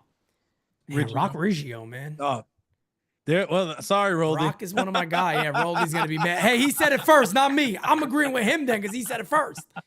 All right? He said it first this time. A name that nobody's saying, I don't hear enough. Like, I don't. It's not that dude is awesome, bro. I don't expect to hear enough about him. Awesome, man. Because yeah, he's kind of one of the ones that fly under the radar. But dude, if you guys don't know about him, look into him. Rock Riggio is a stud, dog. He's 100% a stud. Second baseman, dude looks like a baller. Like hell yeah. Shot the other day in Connecticut. Like, dude, love that kid, bro. 3 levels this year. Overall, and they talk about high OPSs. He's had a high OPS in every league he's been in. Again, second baseman, not a huge guy, smaller, but a lot of power in that bat. Man, I like Rock Riggio a lot. I like him a lot. But I do believe he could be a guy that we see moved. Wouldn't shock me. Yankees infield is kind of stacked. You got, of course, Anthony Volpe ain't going anywhere. Rock Riggio is definitely a baseball name. Definitely a baseball name. That's a hell of a baseball name. Rock Riggio? Rock Riggio? Come on, man. It's a perfect baseball name. It's a dope ass name. I mean, it is. You can already hear the home run calls for that dude, but it wouldn't shock me if I got some home run calls for young players, damn it. It wouldn't shock me if like teams are calling and asking about him. I mean, look, no doubt. Caleb Durbin was a guy last year. Kev's boy, always brought up Caleb Durbin. We spoke about him a lot, and he wasn't on a lot of people's radar at all. And look, Milwaukee, they said, hey, we'd like a little bit of that Caleb Durbin stuff, and look at him. I remember even Chaparro, another guy that kind of like we were in a situation where we needed a DH, stuff like that. Oh, call him up. The Yankees didn't call him up. He ended up going to Arizona, right? Yeah. And played a little bit for Arizona. Played a little Arizona. It was decent, whatever. It didn't really like work out against the best possible way. But yeah, man, a lot of times with these guys, you really never know, man. Sometimes he's not on most fans' radar. Other teams see them and then they go over there and flourish. It wouldn't shock me if that was Rock Riggio's trajectory, but that would suck. But I guess it's really a question of, do you think the Yankees do go all in when Jazz hits free agency, or do they extend him before free agency in this offseason? It's going to be interesting. Like it's gonna be interesting. That's it. To me, he comes down to the value that you get and what do you believe, what that projections will look like over the next couple of years. Projections could be scary too, because you remember Glaber's projections back in the day? Remember that one famous tweet or that graphic that was made when it was like 40 plus homers every year going forward? I mean, the didn't really turn out that way. the issue with that, and we said it at the time, and I'm not saying we're the only ones who said it at the time, because I remember a couple other people kind of were in agreement. The juice ball season skewed the shit out of that graphic. Oh, and we all knew the balls were juiced. Brett Gardner. Yeah, what are you, 29? What are you, 29 that year? Yeah, he hit Brett Gardner hit almost 30 home runs. Gardy was an animal. Take that, Simon. At the end of his career. So, dude, we all knew that. But to make 5-year projections based off of that year, I mean, the craziest numbers were the numbers in the year 2024. Yeah. They had him with 41 home runs and all this shit. Yep. Like I'm talking about like MVP candidate year after year after year. It's crazy. That he had. It was wild, bro. Like, oh man, good times, juice ball season. Those were the days. Tyler Talbot adds in Jones, Warren, Arias, Cruz, and Hess for Ryan, Duran, Colombe, and Castro. Holy shit. And let me tell you something right now. Sign Pete Simonetti. Let me look at that one a little more. Jones and Warren is a big friggin' ask. That's a big ask. I don't know if I do that one. I like Roderick Arias too. Cruz and Hess, who was one of our top draft picks last year, was our top draft pick last year, for Joe Ryan, Duran, Colombe, and Castro. So you're adding 2 bullpen arms. You're adding a third baseman potentially, Willie Castro, and you're adding Joe Ryan, who would not be a free agent until 2028. Lord have mercy. This is why Pete Simonetti can never be a GM. I don't do it, but I also feel like Minnesota wants more in that deal too. I feel like that's a deal that doesn't happen because both sides are kind of get like, if I'm the Yankees, I'm like, I think it's too much. And if I'm Minnesota, I could see them saying too much. I don't think it's enough. So like, no. Would you do a deal, chat? Would you do a deal, Joe Ryan plus another player for Spencer Jones? Who's the other player? Castro? Willie Castro. Joe Ryan, Willie Castro. Let me see Willie Castro's controllability.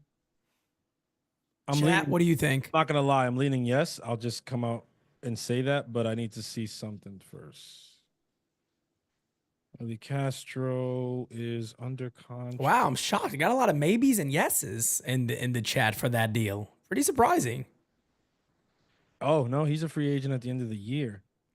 Ooh. So you're basically getting him for the value of... You're getting it's Joe Ryan. Of Joe Ryan. Joe Ryan's not a free agent until 2028. Yeah, it's Joe Ryan. Joe Ryan for what? 6, 7, 8, 3 more full seasons, and then the stretch run for the playoffs this year. Yep. So 2 more months added on that. Willie Castro as a rental.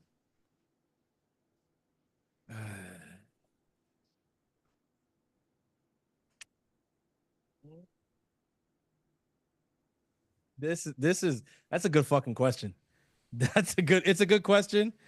I wish I could just brighten your lights out of nowhere, just to put like a spotlight on you right now. Like, answer it.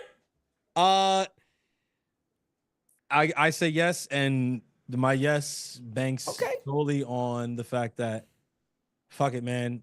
I don't want to waste it. I don't want to waste a year having judges. All right, you ready for this? I'm gonna give you a daily double. Today's daily double is now this. Would you then deal Spencer Jones for Joe Ryan and Duran, but you do not acquire a third baseman? No. That I can't do. I like Duran.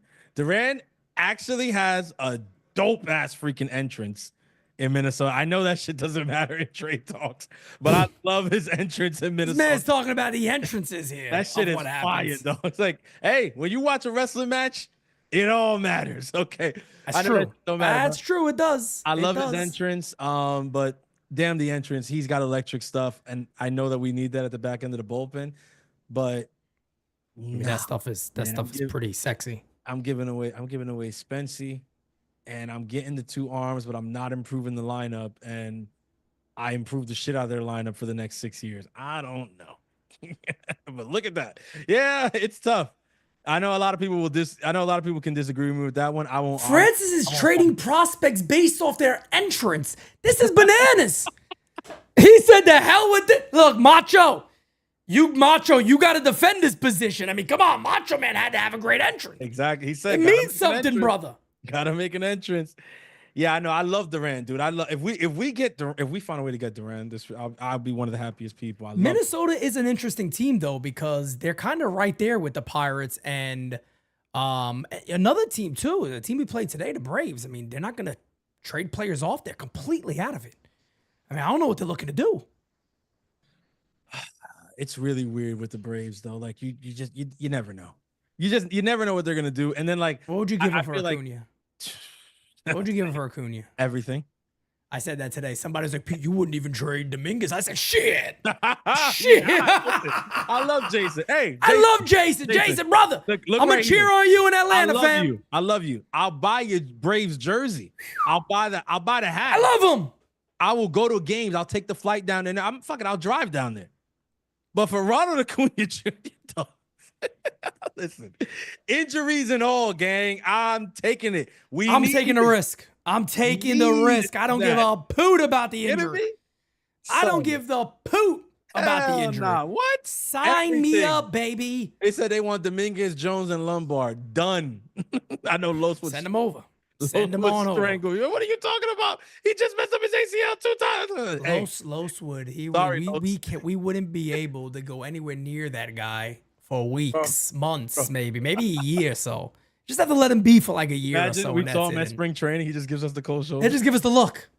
I don't know you, and just walk away. Walnuts. He can't stand. He gives us the Paulie Walnuts. Damn, big Sopranos guy, by the way, Los. So he might give us the Paulie Walnuts. You never know, man. Dude. But Acuna, let me ask you this. You think Brian, straight up, dead serious, you think Brian Cashman pulls it off this deadline? Not even Brian Cashman. You think the Yankees, Hal Steinbrenner, Cashman, Fishman, all the crew, Minaya, Sabian, everybody that has somewhat of a say, that's talking at the round table, the war room is locked in. Do they pull it off where us as Yankee fans, universally, are saying this was what we needed? We did it. I mean, that's a tough. I mean, universally, bro, Yankees fans. Is it the Gallo? Is it the Gallo year? Gallo, the Gallo Rizzo year. Rizzo. Is it that type of deadline? What do you think? What do you got? The chat saying no. That was universally accepted. The Gallo Rizzo year. I remember that.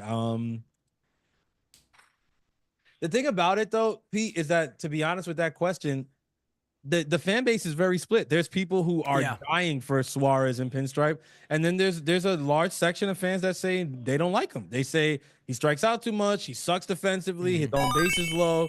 Like, that's what I'm saying. Like, question, it's a loaded question when you really think about it, because say we got Suarez from the Diamondbacks and Mitch Keller from the Pirates and Duran from Minnesota. I don't know how anybody's mad at that. How can you? Yeah, you can't be mad at you. I don't know how anybody's mad at that. You can't be. That would be an A+. That's an A+. But here's the thing. For them to have done, in my opinion, to do those 3 deals with the 3 different teams, one of those deals had to have been done already. In my opinion. Probably, because again, that's a lot of work. Scott Wright brings this up to us all the time, and I love when he says in the chat when people talk about this. He's like, there are other teams that are gonna want these guys. just so everybody is aware how this kind of does work. There's other teams involved that might be like, hey, we'll give you that extra player. Let's get that deal done. Let's get that guy off the board. So there is the possibility of that. Jonathan Alvarez says, listen, like most of us, I just want to win, and I'm not hung up on prospects as some fans are. I'm willing to pay the cost it may take for a championship this year. I was 23 the last time we won. Here's the thing, and I think everybody also agrees with this. There is no way to project the future and know for sure. But if everybody knew for sure that you could trade these guys and win a chip, everybody's going to do it. That's what makes it so difficult, is that the unknown here is very difficult. You don't know what's going to happen. You have no idea what's going to happen. So, and that's the main reason, too, why I kind of wanted to wrap up this conversation right there. As Guy La Source says, sorry, I'd go with Vivas and go all in on pitching. Wow, so that shit that's at a big third take, base brother. the other day, brother. Guy, love you, Guy. That's a big. The other day, that take shit right at third there. base, bro. I wanted to jump through the TV. This is what people don't get about my reaction. I'm live when I watch this shit. Yeah. So if I act like a fucking psychopath, what do you expect? That's me with TV on or off. That's what everybody. And again, I think people miss that. Why are you getting so animated? Well, what do you? You've never people. That's the thing, and I think, look, this is coming. Obviously, in the future, you guys will see things like this because we've had conversations about bringing you guys more behind the scenes content of what NYYU looks like off the stream, right? And I can't wait for you guys to kind of see that, like, because there's plenty of times when we're like at Legacy watching a game or somewhere like that. The reactions are the same. They might be worse. I think it could be worse. When a microphone is not in front, like, yeah, I might say, and Pete definitely will say some shit that, like, if anything, Pete's mindful. I think during game season, like, yeah, like, so I feel like, bro, like, y'all gotta, like, yes, the reaction is like, you might say, oh, he's animated, whatever. I promise you, he probably is even more animated. Yeah, When we're watching, like definitely. people who've seen us at the games. I think like if you go to the event, which by the way, September 6th, can we just get a clap up in the chat for this community doing their thing once a freaking again? Fastest sellout we've ever had, baby. Fastest sellout in NYYU history, September 6th. Oh, we're making history, baby. I mean, what's to say? Hats off to you guys, because you guys just do it every single freaking time. But I'm saying, if you guys have gone to any of those events and you watch the game live, you see it. And we don't got the camera rolling, we don't got mics in front of us. We're just watching the game with you guys. And the reactions of this, I mean, standing on chairs, screaming, running back and forth down the aisle, high-fiving, like, dude, it's not fake. It's not fake. This is just what like this is what you get. What you see is what you get with NYU. And that's this is the you. Danny says, Pete Francis, salute. I just watched the NYU game season from yesterday's game. You the GOAT. Great game to be called by you. Let's fucking go. Appreciate you, brother. Jira got to come in and shut everybody down, of course. That's what she does, folks. That's what she does. Well, you do know one thing. All these guys can come here, but your manager is still Barney Boone. Oh, boy. Leave it up to Jira, folks. Be together with I mean, What I like to do, being together with friends, together the whole day through. I'm gonna do a whole episode like this.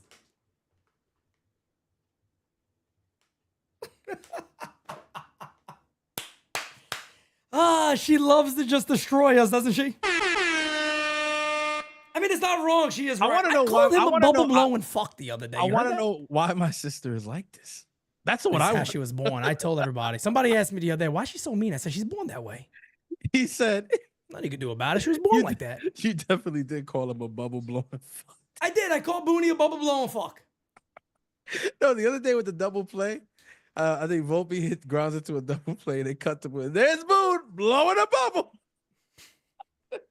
Sometimes it feels like, look, sometimes if Aaron Boone can't do nothing, bro, he can't even breathe. Like when he's not allowed to. When the Yankees are playing horrible, bro, Aaron Boone, if he blinks too much, it's like, look at this fuck blinking.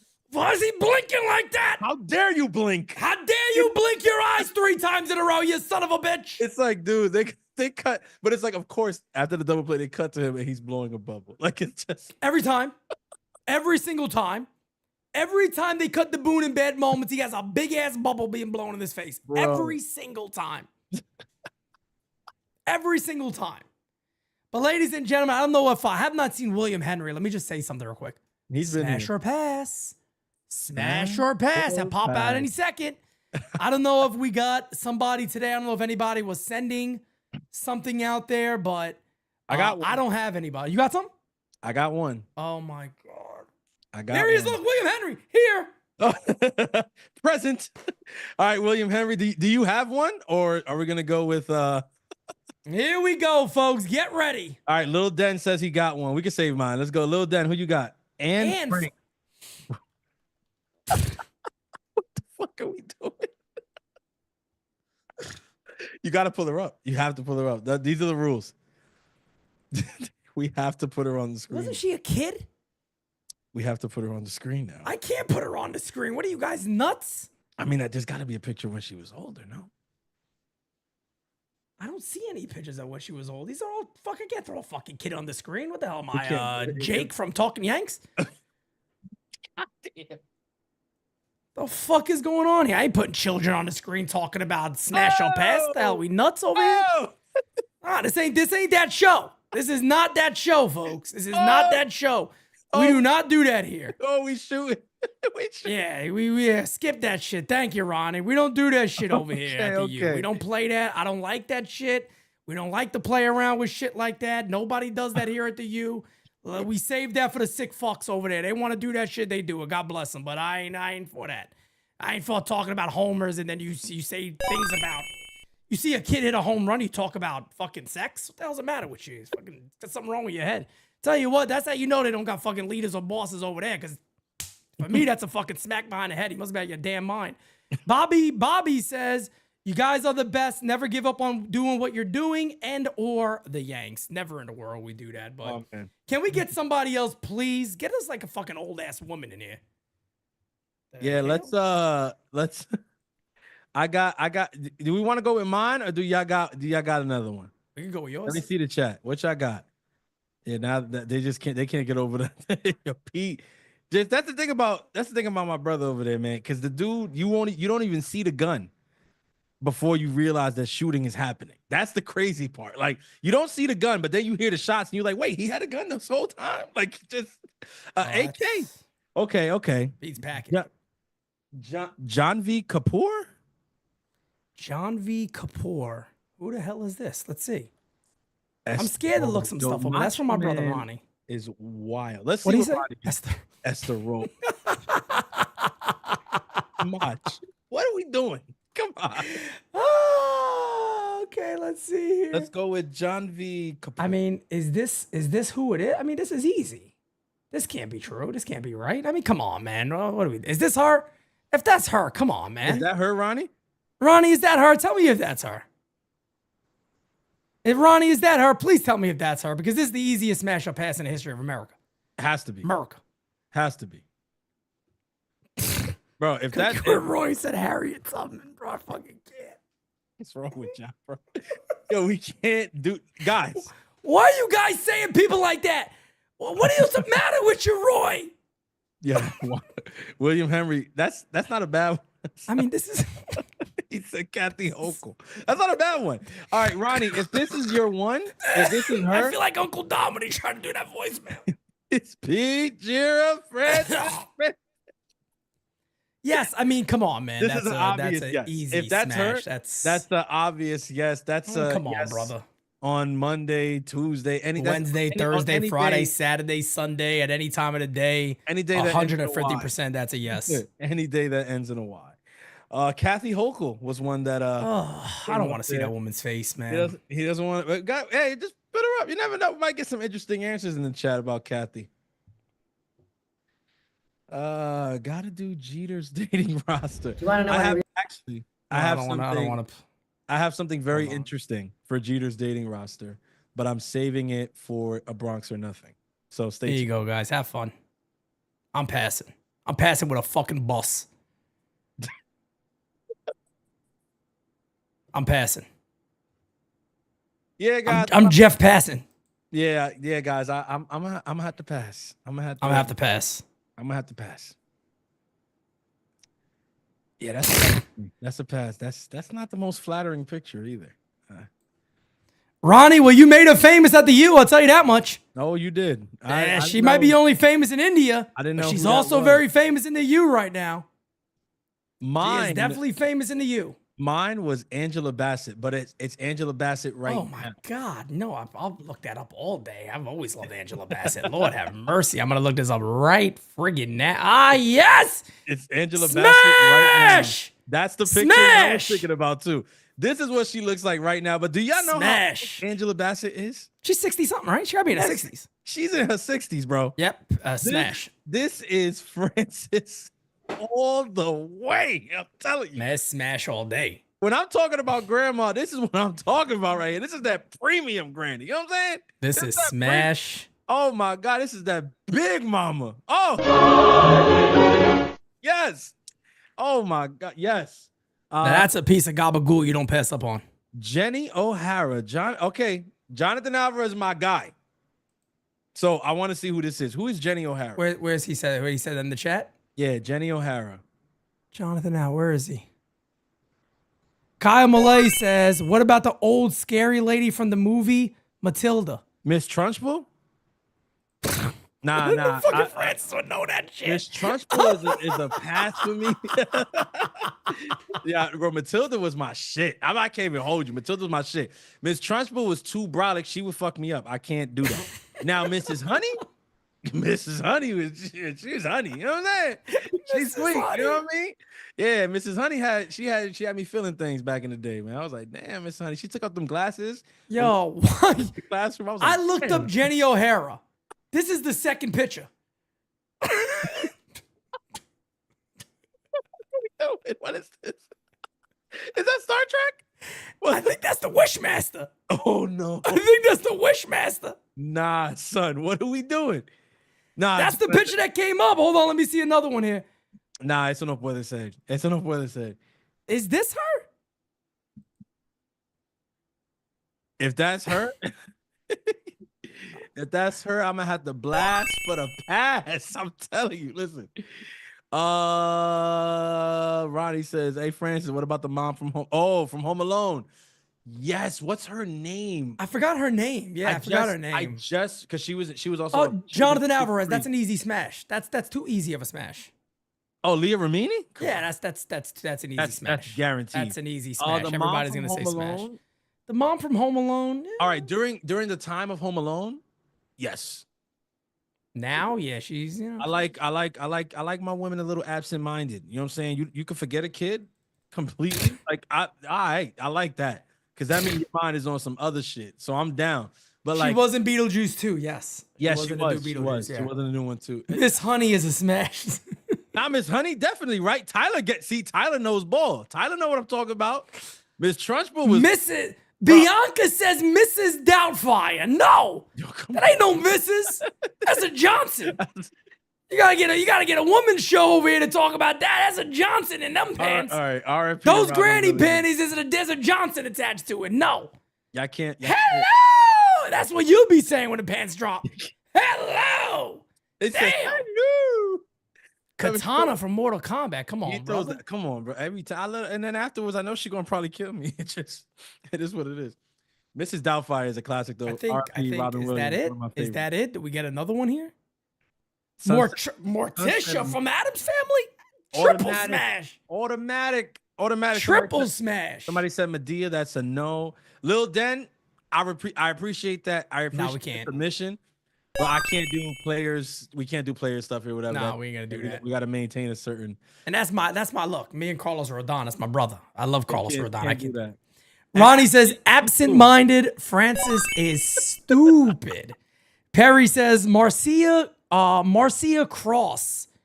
Then look at her age. Okay, let's do this. Marcia. I like these when they come with Marcia Cross. Okay, this makes the game exciting here. Let's see. All right, we're gonna pull her up here. Okay, I've seen her before. What have I seen her in before? Yo, Roy, Okay, here we go. My man. Yes. Yes. The fuck? Man, listen, smash burger on that ass. What are you talking about? Is this a question? He said I will eat a smash burger off of the ass. What are we doing? What the fuck are we talking about here? How old is she? He said, look at the age. What is she, 80? She could be 140. Yeah, she could be the fucking one of the vampires from Spinners, and I'm doing this with my neck looking at her. I don't care if she takes I'm getting it warmed up. I don't care if she take the necklace off and turns into the old thing that the From Game of Thrones. I don't care. You think I care? Yo, look at me. I am the captain now. That bitch turned into the Tales from the Crypt dude, bro. Yo, real quick. She turned into the Crypt Keeper. What are you talking about? He definitely did, bro. I was like, damn. I mean, Lord, thank God she walked into the water and was like, I'm done at this point. Yeah, thankfully, because ain't nobody wanted you around after that. Every time I say I'm tired, Lord I think have mercy. I think about that one scene and say, nah, you ain't tired, Francis. Tired was her.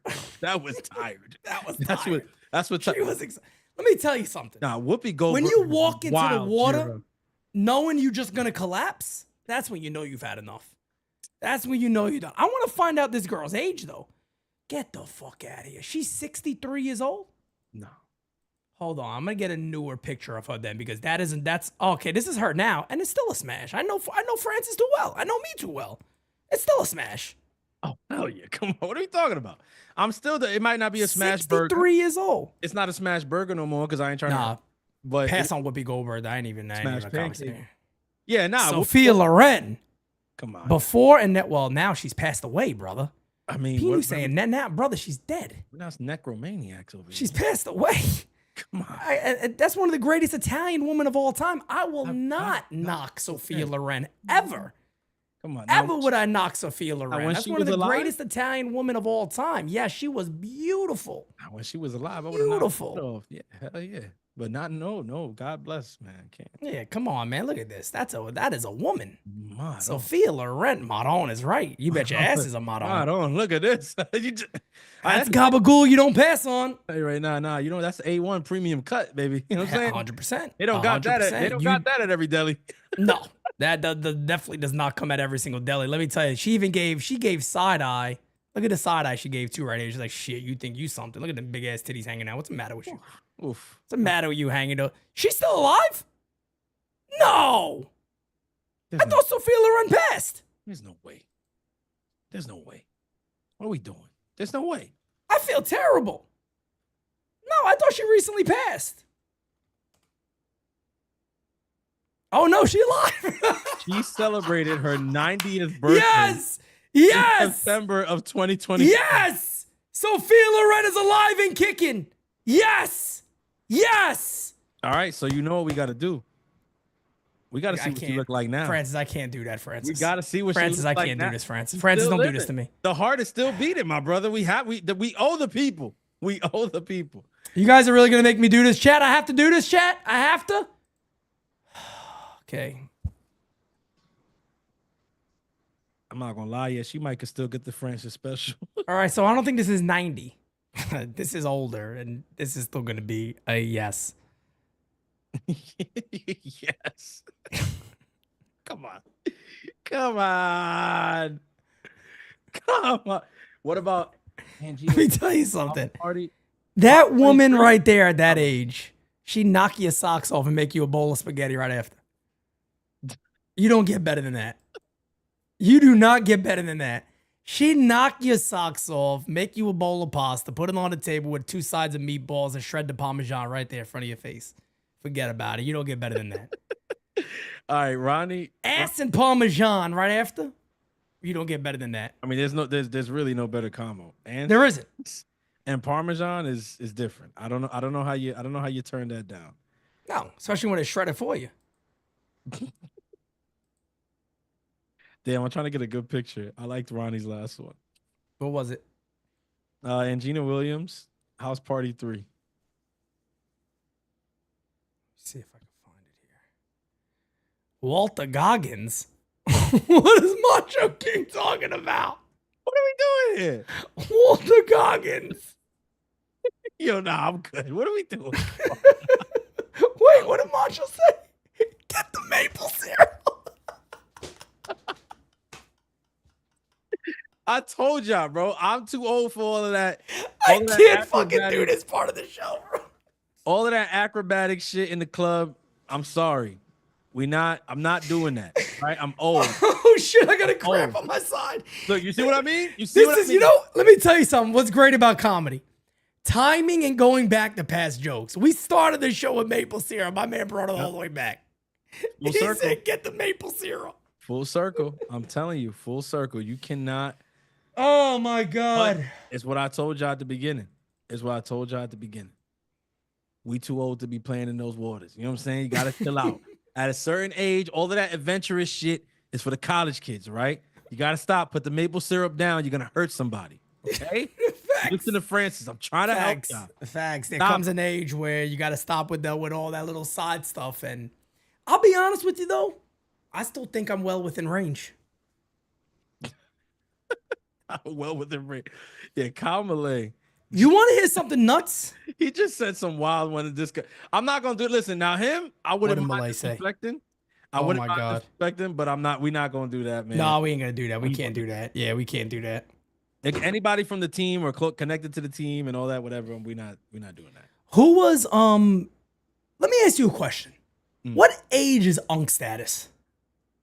Honestly, you listen to the youth of today. I think, Oh, I don't want to try, because I'll tell you what my son said. Nuts. Crazy. They say once you hit like 30. 30? This kid said 22. You believe this shit? 22 is 22's a fucking baby. 22 is cry. You can't be an uncle. 22 and Unk. You can't The be an fuck uncle. have you learned? You don't even know shit. You ain't even daddy status at 22. Hopefully, better not be. Break your fucking ass. No, I mean, like, I wasn't even talking about having kids. I mean, like, daddy status when you got them calling you daddy and shit. Oh, okay, yeah, you're not even there I yet. don't No, even know no, a that's lot insane. of these kids today. I look at them at 20. Robert said 20. I'm telling you, man. Look at this. Unk status. Yeah, people are saying 20 is what? 35 is fair. What would you say? 35 to me is fair. I don't 35. So we're to both me- unk status. to me, in my opinion, like I feel like real live unk status should be like 40 and up. But like I don't mind people calling us unks. Like I'm like, okay, cool. Like I'm 34. I ain't tripping. Hey, unk to me means wisdom. Exactly. I ain't got tripping. wisdom, Like, bro. I You like bet that. your ass but I've been there and done that. when I was All right? growing up, I didn't look at somebody in their 30s as unk status. Like Me either. somebody in their 30s to me was just like they're older than me. But like Yeah. somebody 40 and up, I was like, yeah, like they not old, but like yeah, they unk. You know what I mean? Like Unk status, they yeah. up, like yeah, 40s. What Jira says the same thing. Like 40 for me was it. But I think that's our generation. We're probably the last generation that felt that way. I think now, shit, 22 is wild, bro. 22 is absolutely crazy. Italian style, you might want to rewind the episode back. That's when we talked about baseball for like well over an hour. So he's like, I see you guys are talking baseball. Nice. Well, we did that for about a whole hour. It's kind of what makes us different here.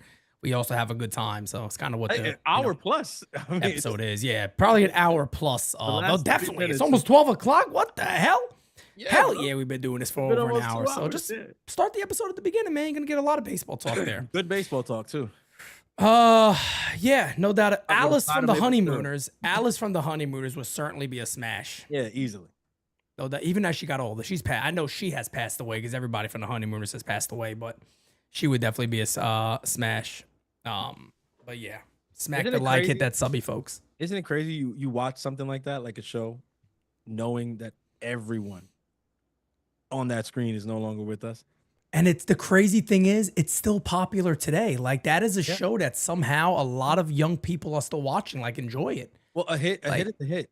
A hit is a hit. a You're hit is right. a I guess hit. it doesn't And really matter what age. I But think that's why, to this day, like there's songs from the 1960s, 1950s that still, play today because a hit is a hit. And I don't think there's any, facts. what I'm saying? There's any argument with that. I think even with the game that we're playing, like in reality, like the smash or pass game is fun, whatever. But like, think about some of the names people bring, like Sophia Loren, that like she was the it girl from a completely different era. Hell yeah. Today, you put up a picture of her from that era, and there's nobody who could sit there and tell you, "Oh, I don't get it. Like I don't see it." It's like, nah. Yeah. Like, beauty is beauty. Like the same Yep. way, a hit is a hit. Beauty is beauty. Some things just are what they are, and the honeymoon is one of them, bro. I Yeah. really think it is. It's one of them. No doubt about it. No doubt about it. Created many shows were obviously created from that show, Hell and yeah. that's it. And I don't know what the hell is happening here. Oh no, okay. I thought it was sometimes I find a funny video. I'm like, let's just put that on at the end of the episode, but no, that's kind of stupid. So I don't know what the hell just popped up on my screen either, but all right. But ladies and gentlemen, we're gonna go ahead and wrap this baby up right here. What an episode it is. Unbelievable. Absolutely love it. Oh, okay, Italian style. My bad, brother. I read that wrong. You could always read text and comments a little bit wrong. I get what you're saying now. My bad, brother. I wasn't trying to come at you in any way. But yeah, man, great episode. Trade deadline's gonna get hot. Tomorrow's Monday. Who knows? Could be this week. Could be any day now. Could be any hour at this point. Got this week, got next week, next Thursday, as you guys already know. We have the 24-hour stream. I will be doing All Rise tomorrow morning. I'll tell you guys right now, I will not be doing All Rise on Wednesday. So I will do an All Rise tomorrow. Get a lot of your voicemails. Kind of look forward to the Toronto series that's coming up tomorrow tomorrow night. But All Rise tomorrow morning, 11 a.m. No All Rise on Wednesday the 23rd. Friday, I'll be good for All Rise on Friday. And then the 31st, like I said, is the 24-hour stream. So big stuff coming up. Big series coming up here for the Yankees. Follow us on Instagram. Hit that like button. Subscribe to the U. Closing in on 48,300. I think we'll be there tomorrow, maybe by the end of tonight. 48,300, folks. We are working our way very quickly to 50,000 subscribers. Francis, take us on out. Listen, man, I want to shout out to the chat. You guys were absolutely phenomenal tonight. The best. A lot of good discourse, a lot of good debate, and that's what it's about. That's what we promote here at NYYU, and I think that's what makes us different from the rest. We love that. So please continue to bring that energy, man. Keep it locked and stay tuned. But before I say that, I didn't say like and subscribe and to tell a friend to tell a friend to tell their grandmother like to join the you, bro. I mean, 48,300 is around the corner. 49,000 is right around that next corner. And then we get the big 50K. And after that, all bets are off. Okay.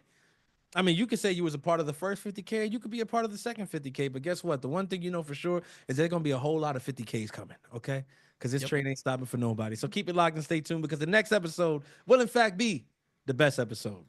Oh, and you know we will never come whack on a designated spitters track. Peace out, guys. Catch you early, bright and early, manana, 11 a.m., guys. See you then. Peace out. Yeah, stretching out of